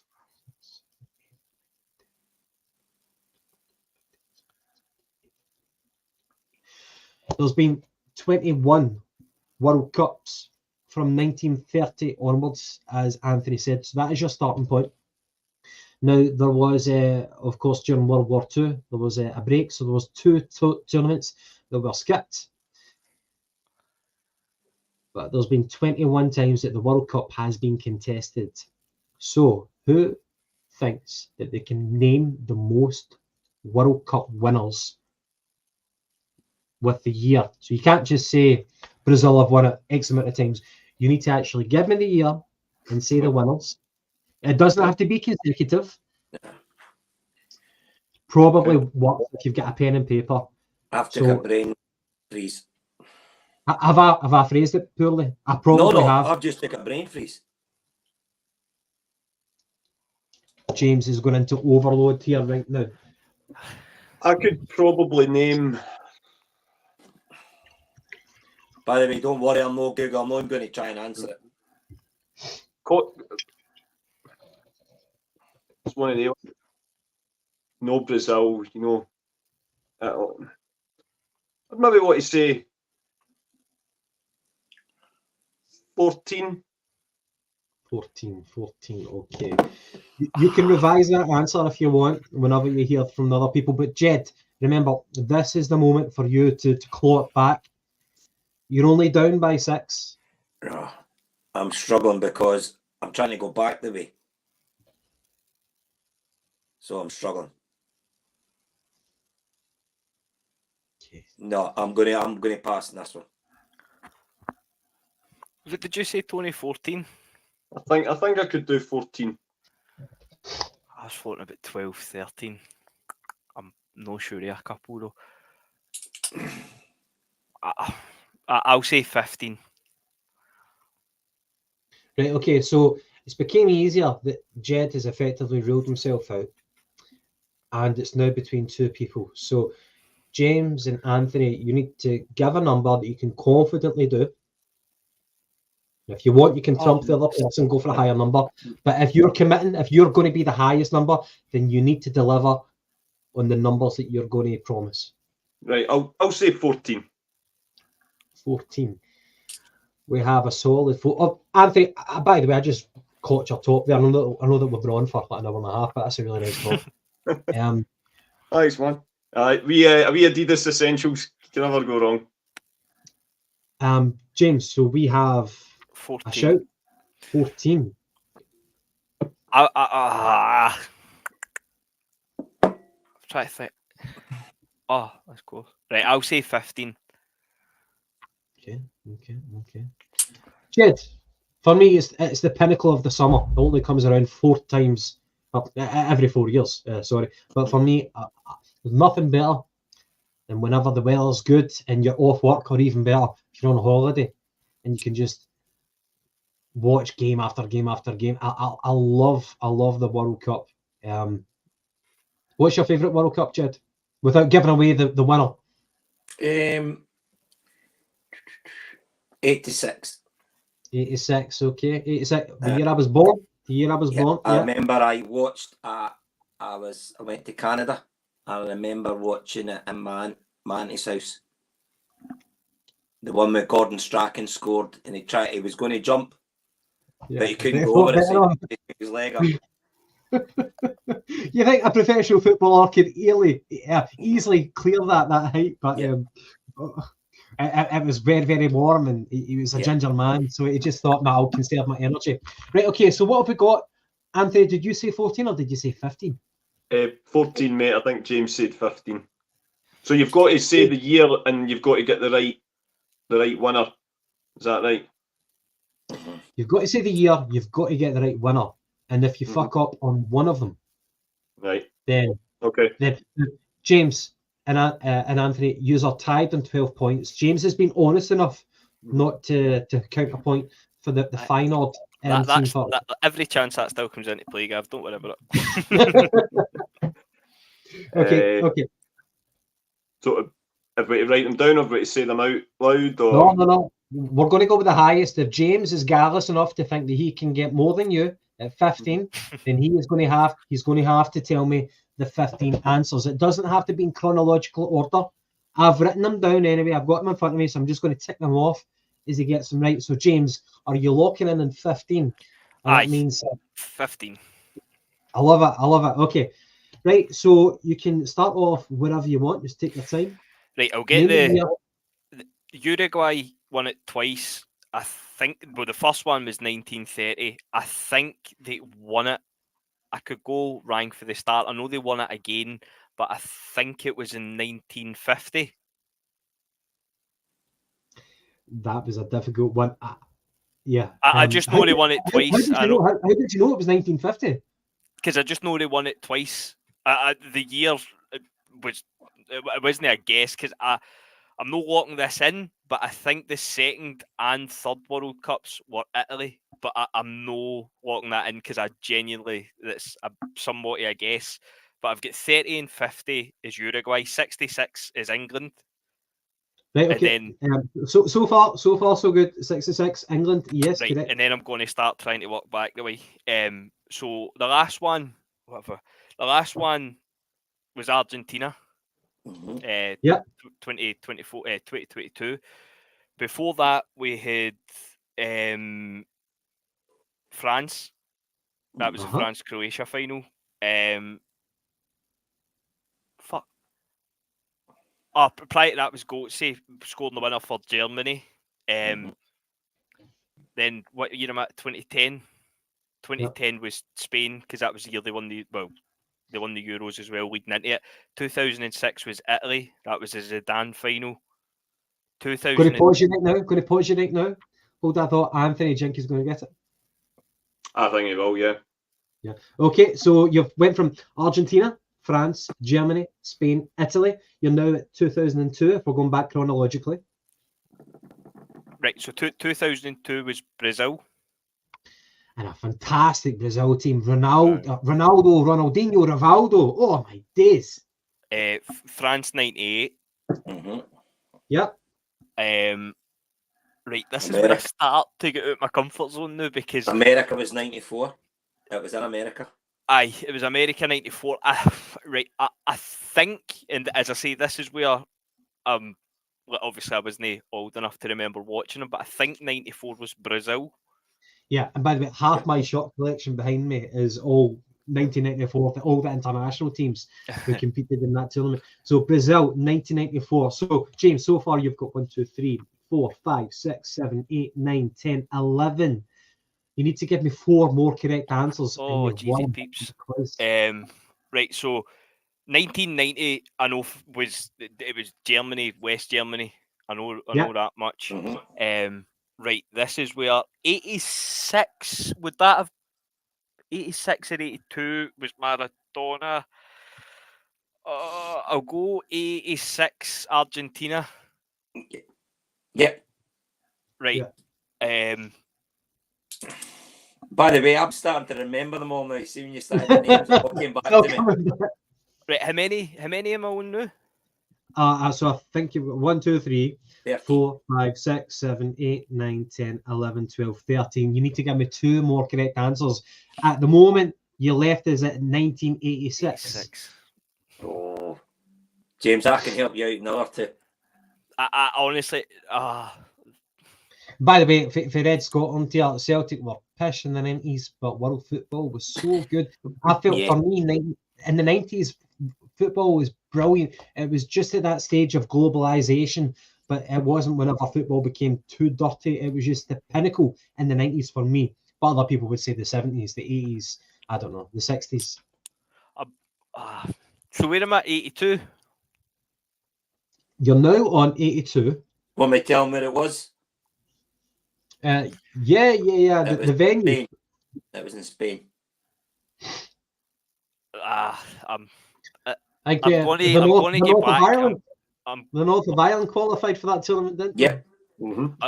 I'm going to get back to what I said at the start, and I think it's right, but I'm not absolutely confident because I need two more. The first World Cup was 30 and it was Uruguay. I think I'm about 80% sure that Italy won the next two World Cups in what would have been 34 and 38. I'm fairly sure it was Uruguay, Italy. So I'll look in they two for 34 and 38 is Italy. If James, this is a big call. Like, that's 82. If I was saying 82, I'd probably it would be two Brazil and West Germany, but I definitely know what 78 is. I'm not sure. So look in 34 and 38 is Italy, and that's my final answer. And 74. Look, if you win this, if you win this based on the questions that you've given me, it is beyond ridiculous that you can confidently name 1934 and 1938 World Cup winners. It is a big, big gamble. But if you get this right, I would take my hat off to you. But if you get it wrong, no, you don't even get as much as a fucking Cadbury's cream egg from me. But if you get this right, are you sure you want to lock in Italy from 1934 and 1938?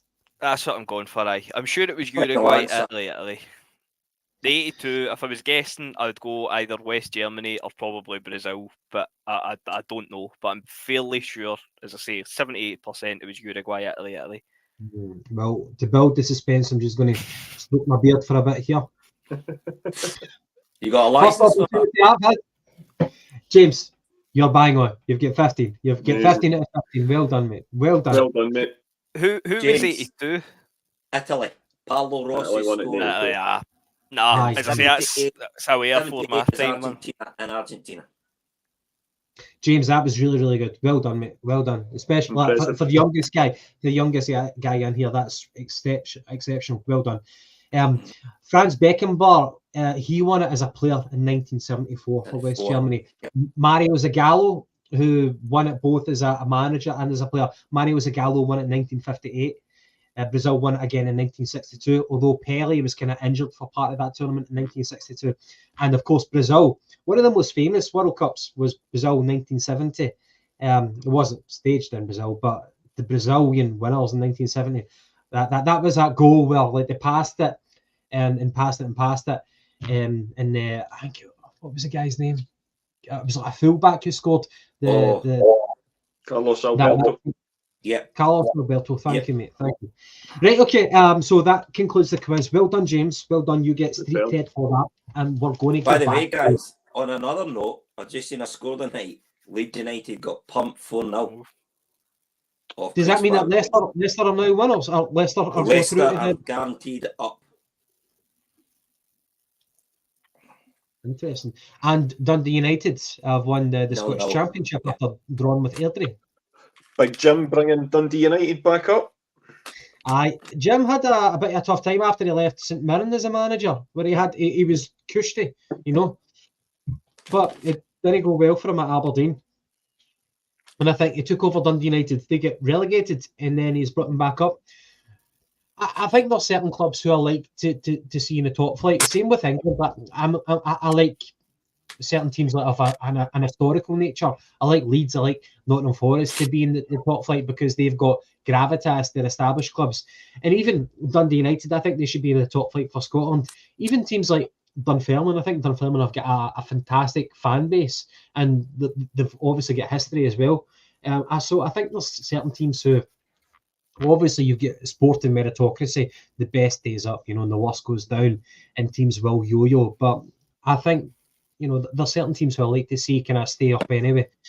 Right, so we will move on back to the quiz. Again, well done, James. That was really, really good. Maeda, there's been talks that he's been back in training. And some people have said that... 1 minute, guys, sorry. 1 minute. No worries. People said that he's so fast that as soon as he got the injury, that the hamstring started to heal.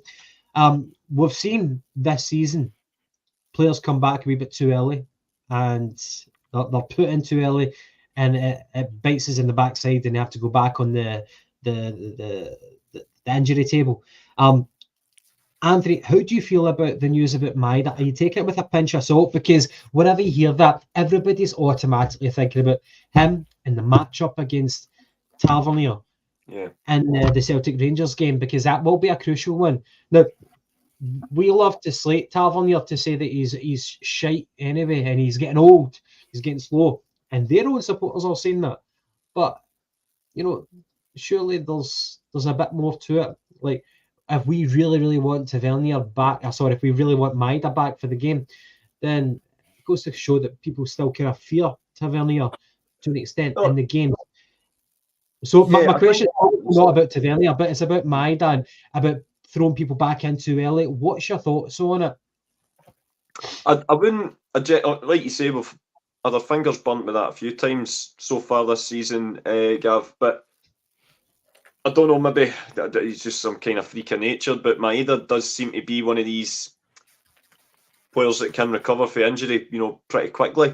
But I definitely would not want him flung in if he's not 100% fit, because, like you say, it just raises the risk of that happening again.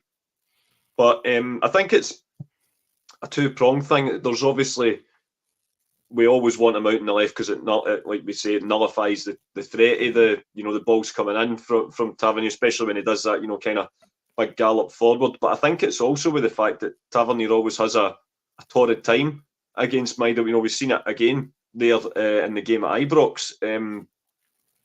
That Maeda just causes him all sorts of issues at the back as well. So it's not just to nullify Tavernier, it's to put Tavernier on the back foot as well, because there's not probably been a winger at Celtic, maybe Sinclair in the early days, that gives him as much of a fright as what Maeda does. So I think that's where the sort of desire to get him back on the park as quickly as possible comes from.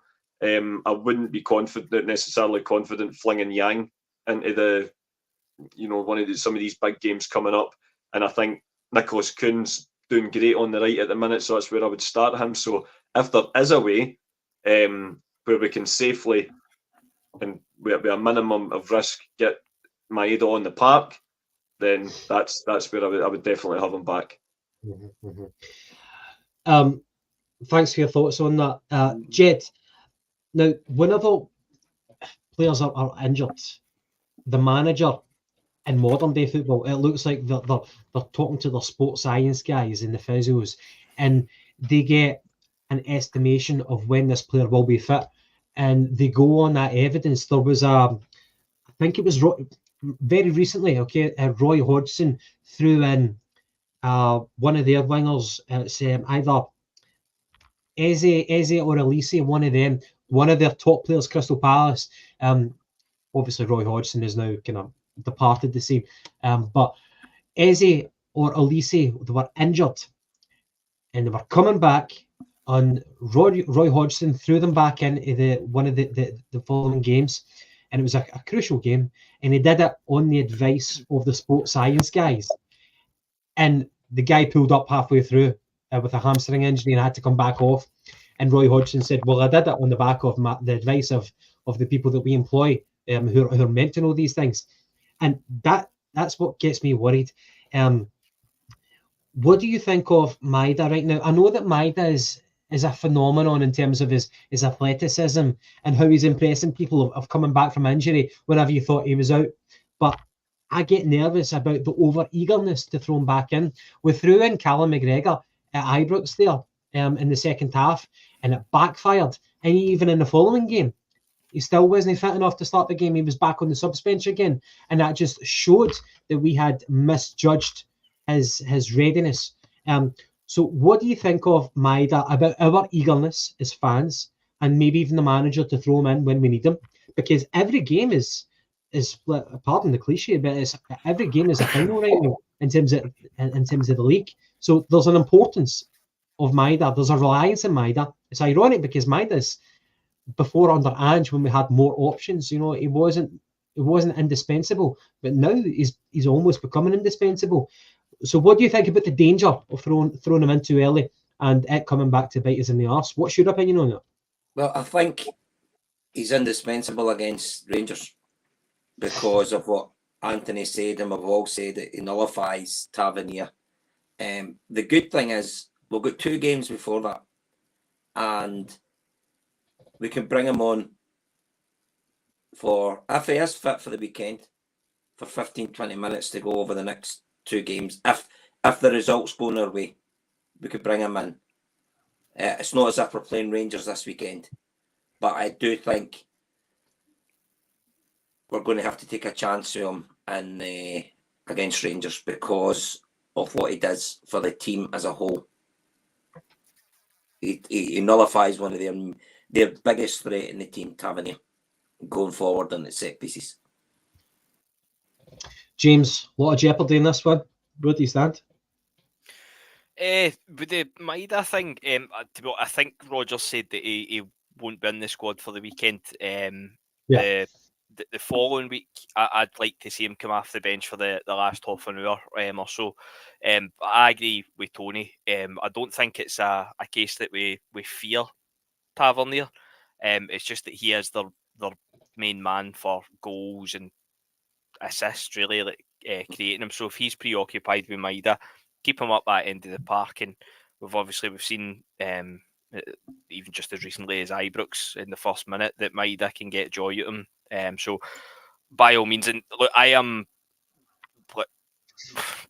probably like many others, like Maeda is a bit of an enigma. Very, very, very frustrating, but it'd be your first name in the team sheet for the games against him. So even if he's only got one more performance left in him this season, that's including the cup final. I would take it in the game at Parkhead to get the league over the line, hopefully.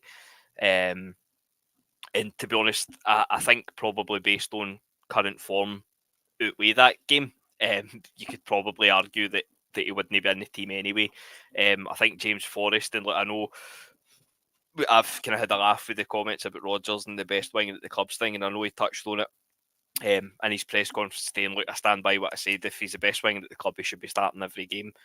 If he's not starting every game, then you've got to ask why. It's not as if he's like a 40-year-old football player. He's 31, 32-year-old. So he's, in my opinion, he's long overdue a start. I think pretty much the last month or so, when he's been coming off the bench, he's been affecting games brilliantly. When he came on at Hampden, before he scores the goal, he has another kind of similar shot, and he done more in 30 seconds than Yang done in 60 minutes. So I think he's long overdue a start. So I'd like to see him get a wee start as well. But if Maeda's got one game left in him this season, then hopefully it'll be the game against him at Parkhead. Guys, do you not think, I have thought about this, has Lee Porcupine been getting told, was it injury not as bad as what we've made out? Oh, that's... Like the old mind game starting, Jed. Big Red put something up there, and I've thought about this. I wonder if... I mean, you're only talking two and a bit weeks ago. He was out going about for all the season. All of a sudden, he's back in training this week. It was the same with Callum McGregor as well, wasn't it? Just kind of talk at the time that Callum McGregor's season was finished when he got the injury as well. Yeah, that's true. I think a hamstring is a hamstring. For all that and all that. Yeah. There could be mind games. There could be mind games that he might be ready for the Rangers game when actual facts he might not be. I don't know. I think time will tell, and time will definitely tell, because if he plays, we will see how good he is. Rodgers is saying he's looking at him on the training park. And he'll be saying it's like he's not even been gone. It's like he's not been gone, and that, for me, that's bullshit. You're very, very tentative whenever you're coming back from a hamstring injury. You're very, very tentative. He'll be working with the medical staff right now. Sky Sports today did a video footage of the Celtic first team training, and Maeda was not a part of it. That was in Sky Sports News today, so you can check that out for yourself. Maeda wasn't a part of it. Look, if he's back and if he does the business against the Huns, brilliant, love it. But I'm taking it with a pinch of salt. However, it does make me think: how do we plug that stopgap on the left mid? Kuhn is obviously going to be on the right. I know that we've got a lot of plaudits now for James Forrest, but on the left, Palmer, Yang. Yang has got legs, but he's fucking shite with those legs. You know what I mean? He doesn't know what to do. He doesn't have a football brain. Since been Forrest said, on the he's left? just been backwards. Forrest has got the football brain, but he doesn't have the legs. He's not got the 90 minutes. No, certainly not. You can't guarantee a full 90. You can't guarantee a proper 90-minute performance from Celtic against Rangers. Sometimes we can do it for an hour, but there's always going to be that period where we're going to be under the cosh. And I'm not saying it's doom and gloom. I'm just a wee bit curious, a wee bit worried about how we're going to find an alternative for that. Anthony, what would be your option if Maeda's not fit for that Rangers game? It was just thinking, I mean, obviously, like you say, we've seen Jamesy on the left before. It's a conundrum, to be honest, mate, because the fact is as well, you know, we've seen Kuhn's kind of flitted on both sides as well, but I think he's made that position on the right his own. And, you know, I know that stuff's came out since that, you know, maybe Palmer's had some issues off the park, but, you know, it was him that I primarily blame for the equaliser at Hampden last week. You know, you put that into Rose Ed, or you put it far away enough that it clears the danger, and yet he tried to be too cute and we got caught out with the cross and the goal. Granted, he took his penalty well, so I think it would probably be Palmer, just purely on, you know, he's more natural on the left, but I can't say that would be my, you know, I'd be necessarily happy with that. And Jed, we were talking about it earlier on with Maeda. Maeda at one point was an easy to criticise player. He still is to an extent, but we're talking about him being almost indispensable for Celtic on the wings. We had the luxury of Jota. We had a Bada, who at one point was at times effective, certainly effective in the Glasgow derbies. And you had Maeda. So you had three top wingers at one point competing for two positions. Abada's gone, Jota's gone, Maeda's still there, but Maeda's now injured. And we've got Kuhn, who he's not overwhelmed with his performances, but I think he might be one of the best out of what we've got right now. James Forrest, but again, a right winger. He's got the football brain. He doesn't need the pace right now to actually to affect games. He just needs to use his football brain to fashion a yard and whip in across. And we saw it in the centre of the goal. You know, he's able to navigate and put the ball where it needs to be. Forrest is a class act. And actually, I was critical of Forrest whenever he got the contract, a 4-year extension back then, a few years ago. But I think there might have been some wisdom.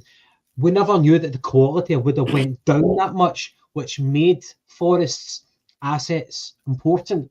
But I was just judging it back then on what we had then and why do we need Forrest, because we've got better. But the fact is we've lost quality, and now Forrest is we realise that he's important.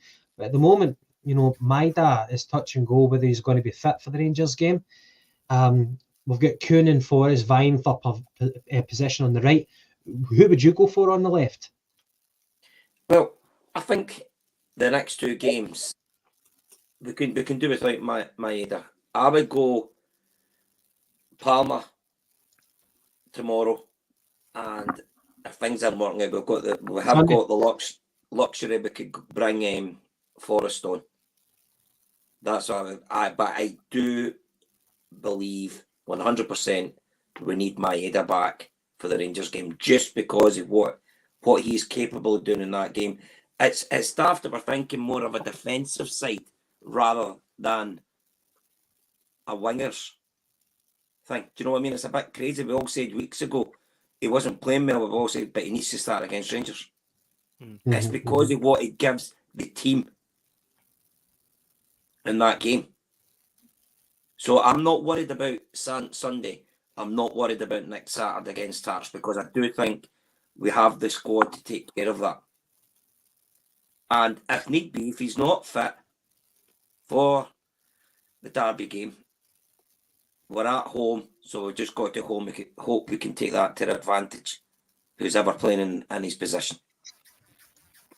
Okay. James, I think this is quite a hot potato, so I normally don't like to go around the full houses for this one, but what's your opinion on the left-wing conundrum with Maeda touch and go? If I'm with Jed as well, as I said earlier, if Maeda's got one game left in him, make it a Celtic Rangers game at Parkhead.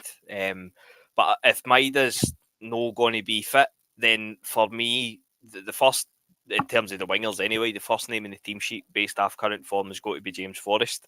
And then it's much of a muchness currently between Palma and Nicholas Kuhn.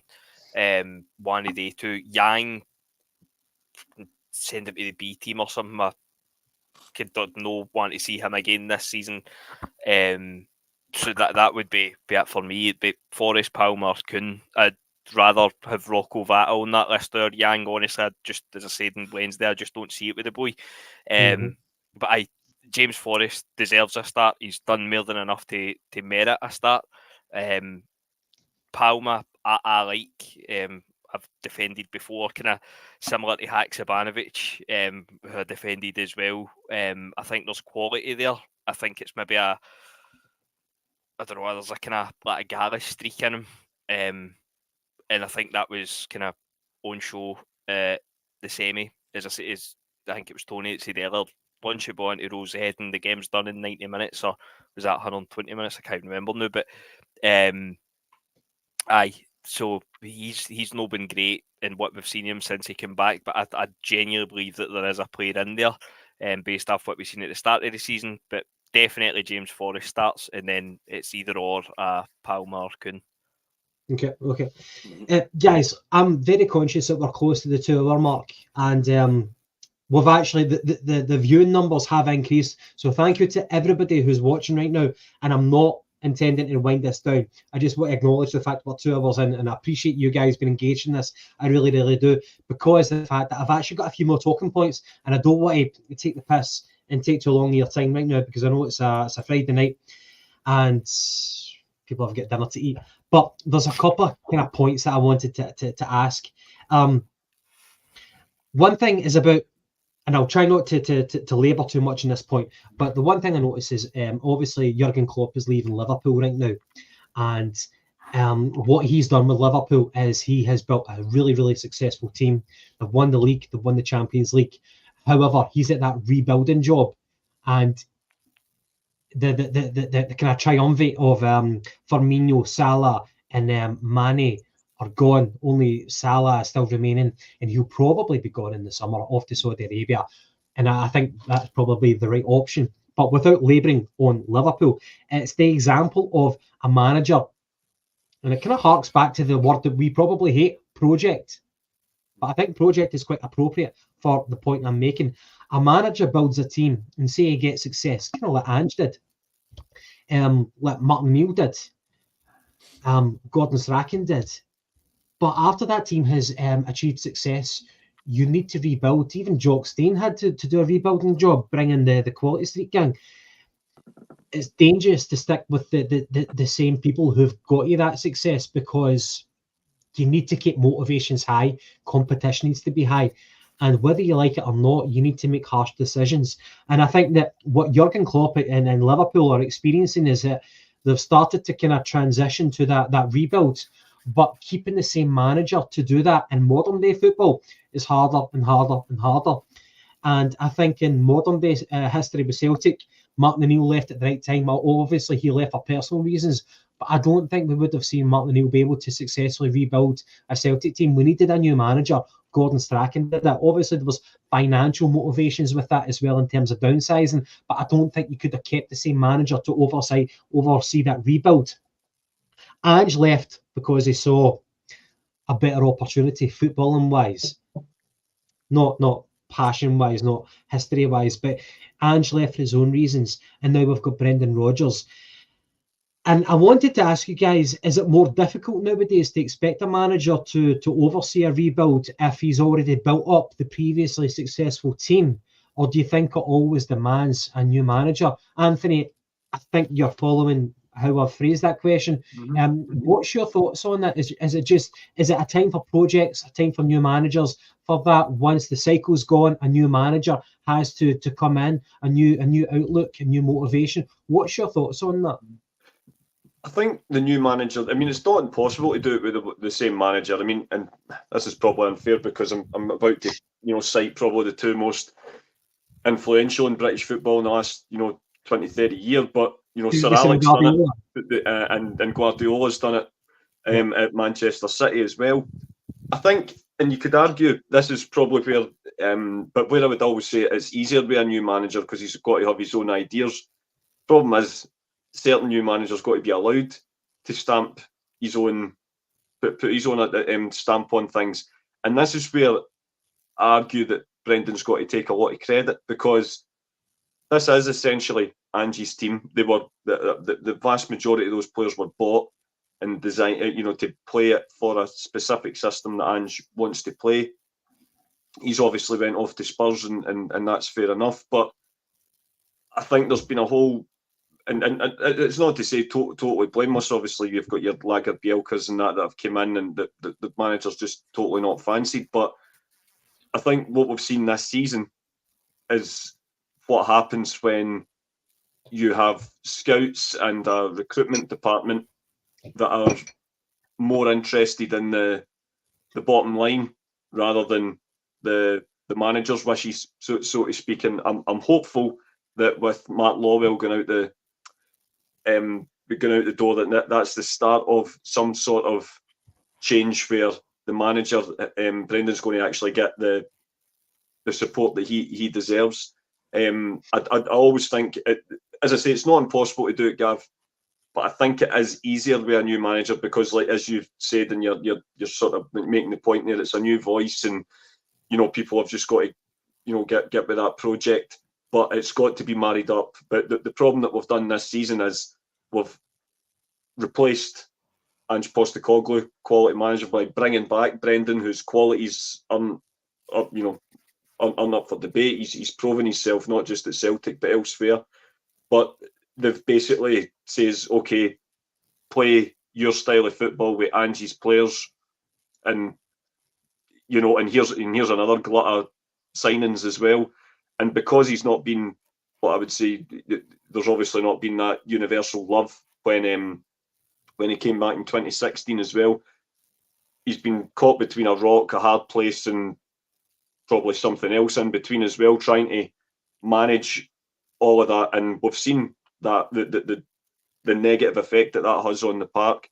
So, as I say, if we, fingers crossed, we're even despite all that, we're still in the driving seat.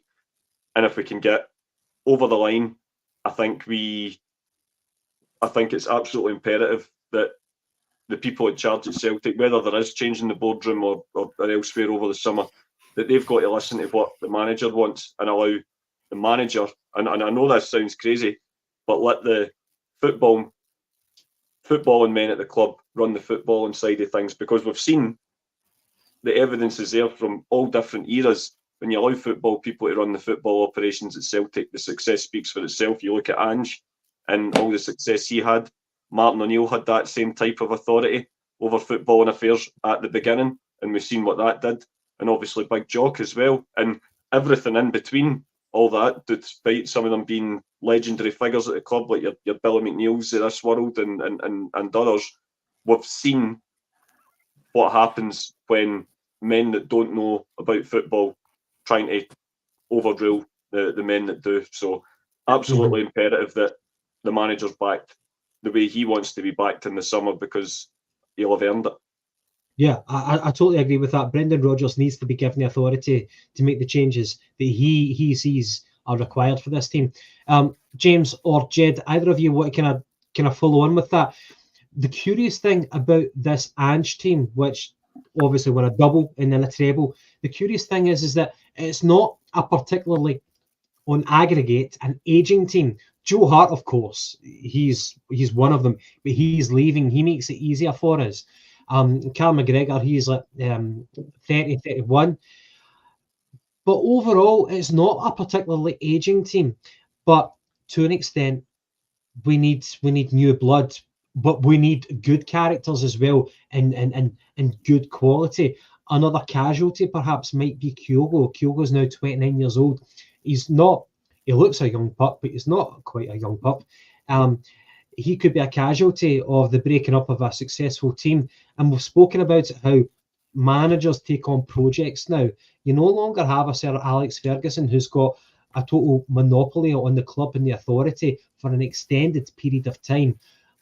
Nowadays, Guardiola, as Anthony has highlighted, Guardiola is the exception to that because he wields the ultimate influence at a club who's got a bottomless checkbook. But with Celtic, it's a different thing. And so for the majority of other clubs, it is. So I think it's in cycles. But I think we're at a difficult kind of juncture right now where it's not a particularly aging group, as I said, but to an extent, it does need broken up whenever you've brought in a new style. So do either of you have a particularly strong opinion on how we go about that under Brendan Rodgers? There you go, Jed. Look, we have to, every club, you've got to build when you're a power of strength. Alex Ferguson was outstanding at that. What you've got to think about is, two have mentioned Pep Guardiola. Man City's got phenomenal amount of money, but if you look, he is not going out and spending absolutely bonkers money like Chelsea have been doing. No, yet. I've not got the fire stick on yet. We're still in Sky Sports, unfortunately. I know. So there is certain managers can do it, but I think Guardiola and Ferguson could do it because they were proven at very, very high levels. Rodgers, what did they win at Leicester? They won the FA Cup and got them into Europe, and that he said obviously he's been good at building teams up. He was very unlucky at Liverpool. We're going to have to rebuild because we are going to lose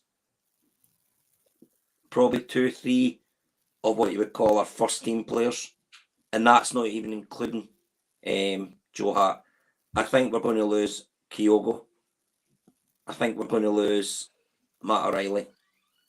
And I think we're going to lose Hatate as well.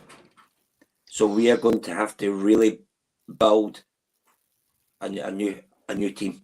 But we've got to hope with the money we're going to get in for them. Now, this is only my opinion. This may not happen. But I just think the way the club are, they are going to try and sell the players when they're at a level where they can demand a higher fee for them. Yeah.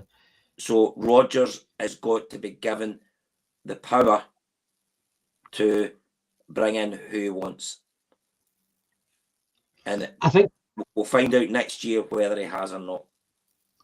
I think that, see, the overlapping manager and recruitment decisions being made, what really winds me up is that Ange, you could argue, or you could be cynical and say it wasn't him, Ange might have been planning for the future with his signings such as Kobayashi, and then you've obviously got the grey area of the club making their own recruitment, and then Brendan Rodgers coming in at the latter part to say, well, I don't agree with this, but then I need to kind of make a salvage job of, you've made these mistakes, what can I do to kind of strengthen our core to see us through for this season? And I don't like whenever a manager's leaving and a new manager's coming in, how there can be poor decisions between the two. There should be a straight edge, but you've got decisions overlapping into a new manager's tenure, and it affects the new manager. On top of that, as I said, the club making their own decisions, which convolutes the matter even further. It's a difficult one. It really is. And for Stephen Kennedy giving that bottle of wine, I would have finished 2 hours ago. Well, I opened it about 2 hours ago, mate. So you should be worried about that, pal. You should be worried about that. I guess it's an interesting one. And Kyogo, I think if I was Kyogo's agent, I'd be seeking a new club. I think he's done brilliantly for Celtic. As a fan, I will be gutted to see Kyogo go.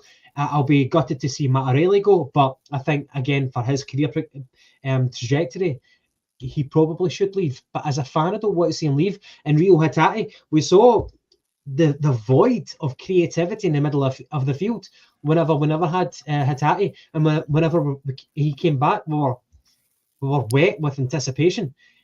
Sorry for that image, but these are key players, and it's going to be difficult to replace that. But whenever we're thinking about like improving the squad, we're not even thinking about those players. We're thinking about the other players like left back, goalkeeper, centre back, a partner for Cameron Carter-Vickers. It's just a revolving cycle. And you've got players coming in, leaving, doing well, leaving, and you need to keep on top of everything. And you've got managers coming in, managers leaving. It's a difficult thing to navigate. James, any particular comments? I agree with everything that's said. I think the simplest way that I could put it is that I think that we need to have, in this summer, we need to have the transfer window that we should have had last summer.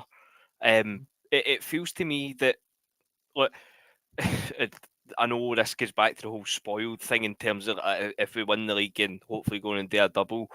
But it feels to me as if we've went backwards this year. I don't want to say it's been a wasted year, because that's no true. But in terms of where we were kind of this time last year compared to where we are right now, I think we've went backwards in kind of every aspect. And I don't mean that just because we're only going to win a treble this year. Sorry, that's no kind of what I'm getting at all. I just mean in terms of like the signings, for the most part, have been pretty subpar. The football in the park, it's picked up recently, admittedly, but it's still, for me, it's still worse than it was last season, certainly the last couple of seasons. When Rodgers came back, obviously I know we're kind of covering all ground, but we felt it was kind of a shoo-in that we would be going out and actually splashing the cash to back him.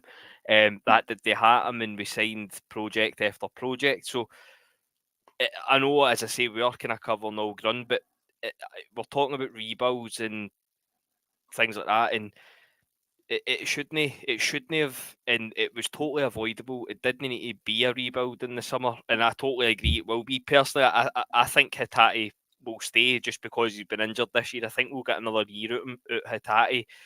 Kyogo, I wouldn't be shocked to see him leave either. I think Matt O'Reilly's a certainty be away. Obviously, Joe Hart's away. We need a new centre back. I think we need a new left back. So it is quite a substantial kind of squad overhaul that we're going to need. And with it, to me, it just feels as if we've done absolutely nothing to avoid that. That's it in a nutshell for me. I think we need to have the transfer window this summer that we should have had last summer. And James, see, kind of building on that, it's like a compromise of what's actually going to happen. We've got a list of requirements, as you said, a goalkeeper, a left back, a competent partner to Cameron Carter-Vickers, and then of course replacing the likes of, if they go, Kyogo, Hatate, O'Reilly, if they go. So we've got that list of requirements. But what will actually happen will be we'll be met halfway. It's like a negotiation between what we need and what the board don't want to deliver, and we'll be met halfway, and then we'll just need to kind of meander on with what changes have been made. See, to be honest, this probably is going to be needlessly harsh and probably be a bit of a ball bag move. But for me, when Brendan Rodgers came back, and this is, I said it at the time, this isn't me kind of rewriting history. And for me, the big question surrounding Rodgers, not even just at Celtic, but across his full career, was his record with transfers. By and large, I mean, you think back to Liverpool as well, by and large, it hasn't been great. There has been a few gems in there, of course, like Scott Sinclair, but you think back when he first came in, and it was like Doris de Vries in goals. The best football we've played under Brendan Rodgers was with, by and large, Ronnie Dyer's team, obviously, plus kind of Scott Sinclair. So there is question marks over that for me. So that's why and look, I know we're kind of covering all ground, but the scouting department and potentially getting a director of football, that's why I think that is massive. And look, I know the thing with Ange, and we're saying about Mark Lawwell left, but let's not kid ourselves on. Ange did sign a fair few duds as well. His strike rate was a lot better, but I don't think it's a case that you can just say, "Aye, well, Ange signed the good ones and the bad ones were Mark Lawwell." I think that's quite a kind of short-sighted way of looking at it. So I think we need changes in the scouting department. Maybe get a director of football or something of that kind of role. I know they all kind of go by different names now, but that's what I would like to see. But then at the same time, like I'm saying, we need all these positions and we need to spend big. I said that last summer, so I think it'd be pretty naive to expect that again this summer after the back of what we've been served up. So it's going to be a big summer, good or bad. It's going to be a massive summer for us anyway. It sure is. It always is. It always is. But maybe this one even more so. Now, guys, we're 2 hours 15 minutes in, and again, by the way, we're at a peak rating right now. Not a rating, but audience level 128 so far. I'm sure that the rating is high too. By the way, guys, if you're watching, please hit that like button. You've got no idea how much it does for our podcast. And by the way, thank you guys for staying tuned so far. We're going to move on to the last thing, okay? Celtic and Dundee this Sunday, okay? We're going to finish up in that. I promise you. We'll wrap it up. Apologise for keeping you on so long. I've even had my dinner. I've forgotten about my dinner. I'm just loving this. Having a liquid dinner. Exactly. I apologise to all you guys, but thank you for that. Now, we'll get Dundee United. Dundee. Dundee United will just get promotion. But Dundee on Sunday. Now, Dundee are the lowest at the moment in the top 6. Their form record is win, loss, draw. They're on 41 points. But we're playing them on Sunday. Now, Rangers went toe-to-toe with them the other week, and they didn't fare so well. Now, from what I've heard, the accounts of the pitch, which is a main thing now, I'm not a weather forecast, but the weather forecast is for this weekend, it's going to be okay in Dundee from what I've read now. So it's not going to get things worse, but I've heard that Brendan Rodgers has said that the pitch looks okay. He actually said that it could be actually given a bit of water to make the ball flow more easily. So I think we need to kind of alleviate the drama, the concerns about the pitch. It's just 11 men against 11. Now, they're a good team, Dundee. They score goals, but they're vulnerable at the back. So I want to go through your predictions for this weekend. Who's going to start? What's your predictions? And where is the jeopardy in the game? Now, we conceded 3 goals against Aberdeen. We conceded 3 goals against Rangers, which is not great. It's not great if you're trying to get some comfort. But we're playing against Dundee, who are 6th in the table, who made it by the skin of their teeth into the top 6. However, I think they will be trying to kind of get as many points as they can. That's their motivation, get as many points and try to reach a European space. So it's not as if they've reached the top 6 and that's them. They're going to bask in their own glory. They still have motivation. They still have an ambition. So, Anthony, starting with yourself, what's your lineup? So my lineup would be, I think Joe Hart in goals, Alistair Johnston, and it would be Carter Vickers, Scales, Greg Taylor. So the back 5, back 4 and the goalkeeper kind of picks itself. I think he'll start McGregor, Hatate, and O'Reilly. So we've got kind of strong midfield 3. Kuhn on the right, Kyogo up top. And I actually think he might actually start Palmer rather than Yang. I think Yang's kind of, used up all his chances in last chance saloon. And just purely by default, I think, Palmer's the only other kind of natural one on the left there, mate. So, but for all the reasons you outlined, it'll be a tricky game. Dundee have obviously got a lot to prove, and they'll have been quite upped at the way that they've been treated, or called out by Rangers and the press over things like the pitch and things like that. It's and of course they know they can do it because the media won't ask any questions. But at the end of the day, I think we just need to get at them. But right for the word go, like you were saying, there's 5 games left in the league, 5 cup finals plus an actual cup final. You don't want to give them, obviously, and we'll know what the score will be from Love Street by that point, but we don't want to give them any kind of minuscule hope. Just get right at it for this word go. Let's hopefully try and have a hassle-free game, and then you've got a week to prepare for Hearts at home as well. But so yeah, I would be more than happy for Celtic to have a stress-free day at the office. So I'll take a 2-0 win with no injuries. Fingers crossed. 2-0 win from Anthony, and from Graham Martin here. Celtic fans want to see a double. That is what Brendan Rodgers will try his best as manager to obtain. Jed, where are you?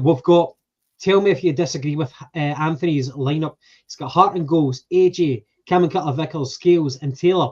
Now, Scales, I was watching a Celtic podcast recently, and the word that they used for Scales was he is like a credit card. He has been maxed out. He's reached his limits, and we now need to move on to Miovski. How do you feel about that back line, in particular Scales? Would you start him? Well, I said last week as well, I would have had Miovski starting. So Sunday, goalkeeper picks himself, Johnston, Carter-Vickers, Miovski and Taylor. Midfield, I'm going to change it a little bit from what Anthony said. I'm going to go Awata, Hatate, O'Reilly, and Kuhn. I'll agree with Anthony. I think he'll go Palmer and Kyogo. And okay. I had to check there what I put down in predictions. 3-0. I think if we can get a first goal in the first 15 minutes just to calm a wee bit of the nerves, and we'll take it from there. Right, okay, I mean, well, Dundee's got some good players. Who's the young blonde-headed boy that plays midfield for them? I thought he did a really good game against Rangers. Mick something. Aye. McCowan, Luke McCowan. He looked very calm on the ball.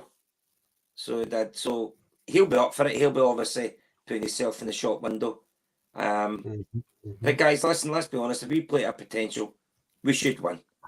We can't go there thinking, this is an easy one. As I said on Monday night, hopefully we got the boot up the backside after last week, conceding 3 goals against Aberdeen.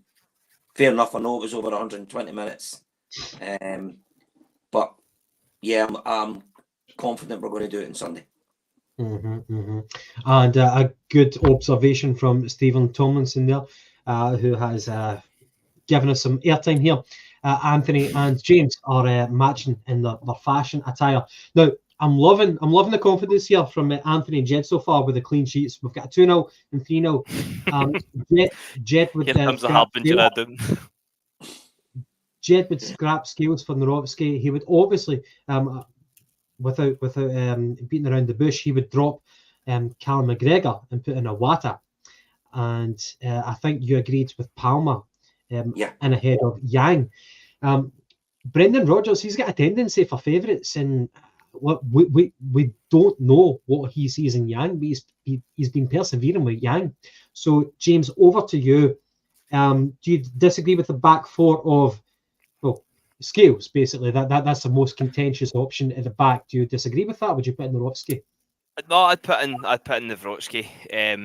As I think I said on Wednesday as well, if Miovski can't get a look in off the back of Liam Scales' recent performances, then Miovski's away in the summer along with Lager Bielka. Try Hart, Johnson, Miovski, Carter-Vickers, Taylor, O'Reilly, Awata Hatata, Awata Hatate, fucking Pumbin Timon in midfield, Awata Hatate, and then up front, on the wings I'd go Forrest and Kuhn. You know, I would possibly be inclined to actually start either.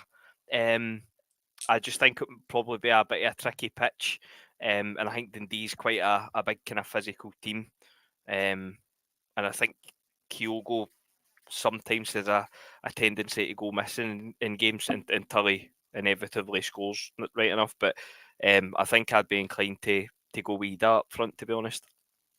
Maestro, you're a fucking cheeky bastard. I'll fucking have you for that. It was a kind of John McCririck vibe I was getting a little. Is that the guy who did the horsing? Aye, the horsing. The horse. Yeah, Is that can I ask you illegal? one thing too? See, if push came to a shove, if we're going in the Lions, Denimore at Ibrox, who would you have at your centre back? Cameron Carter-Vickers and Scales, or Cameron Carter-Vickers and Miovski? Scales has done the business. He's one of the man of the match performance. Now, I'm not agreeing or disagreeing.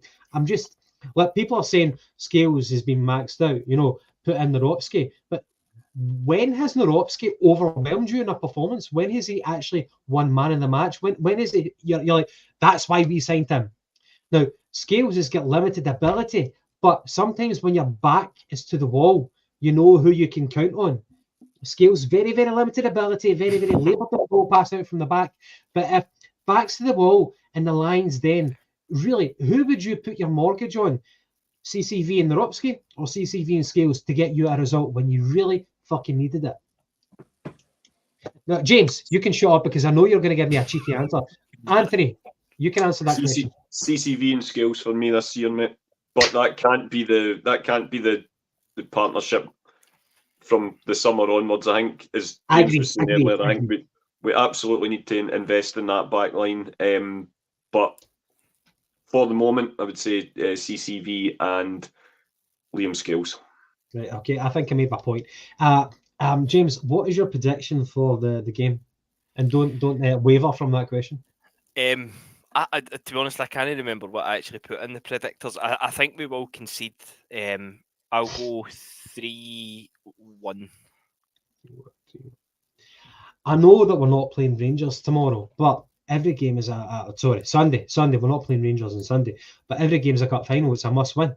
We can't slip up, and people are putting their faith in Miovski because they've lost faith in Scales, even though we've got this far with that combination. Again, I'm just.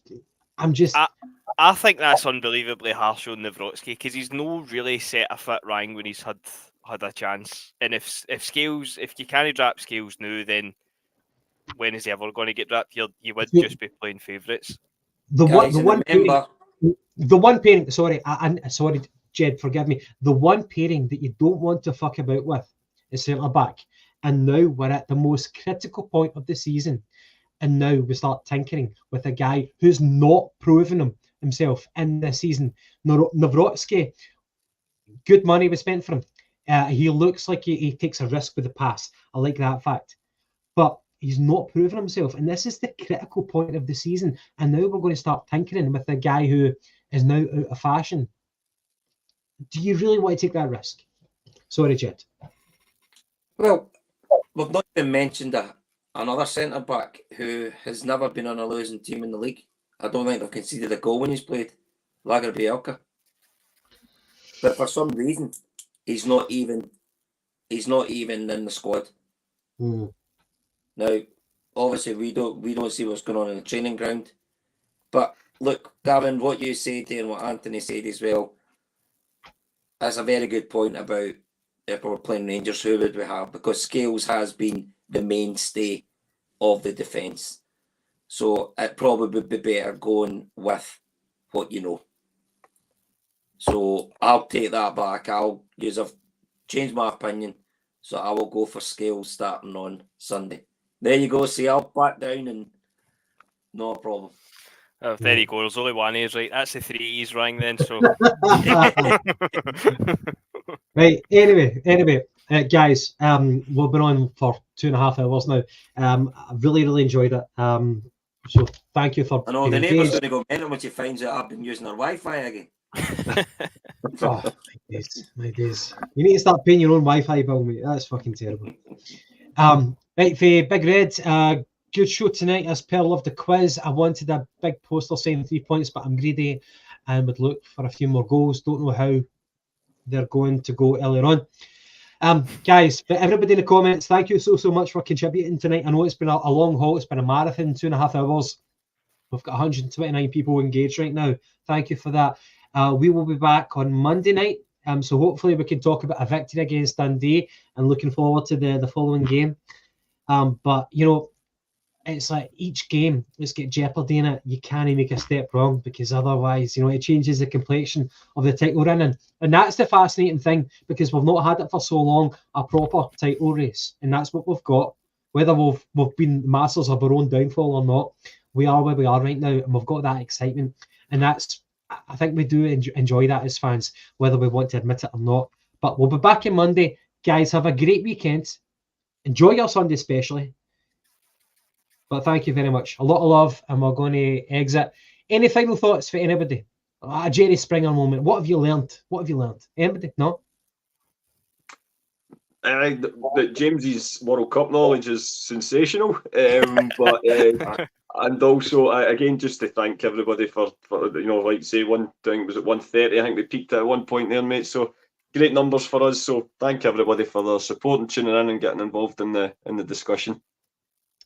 Thank you. Well said. And by the way, I'm fucking starving. I've not had my dinner. And see, whenever you go to your bed with a belly full, it's a wee bit too late, man. I don't know. I might just snack at this point. But I made an awesome curry, and I've not been able to taste it.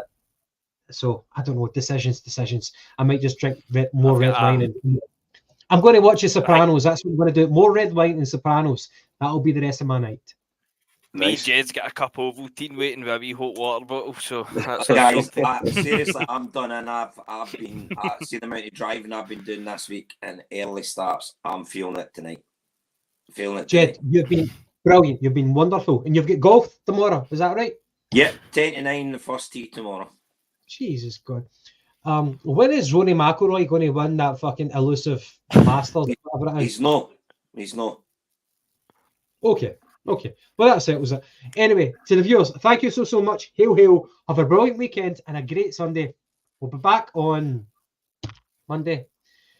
And yeah, okay. Love yous and leave yous. End stream. Bye-bye. Cheers. Yes.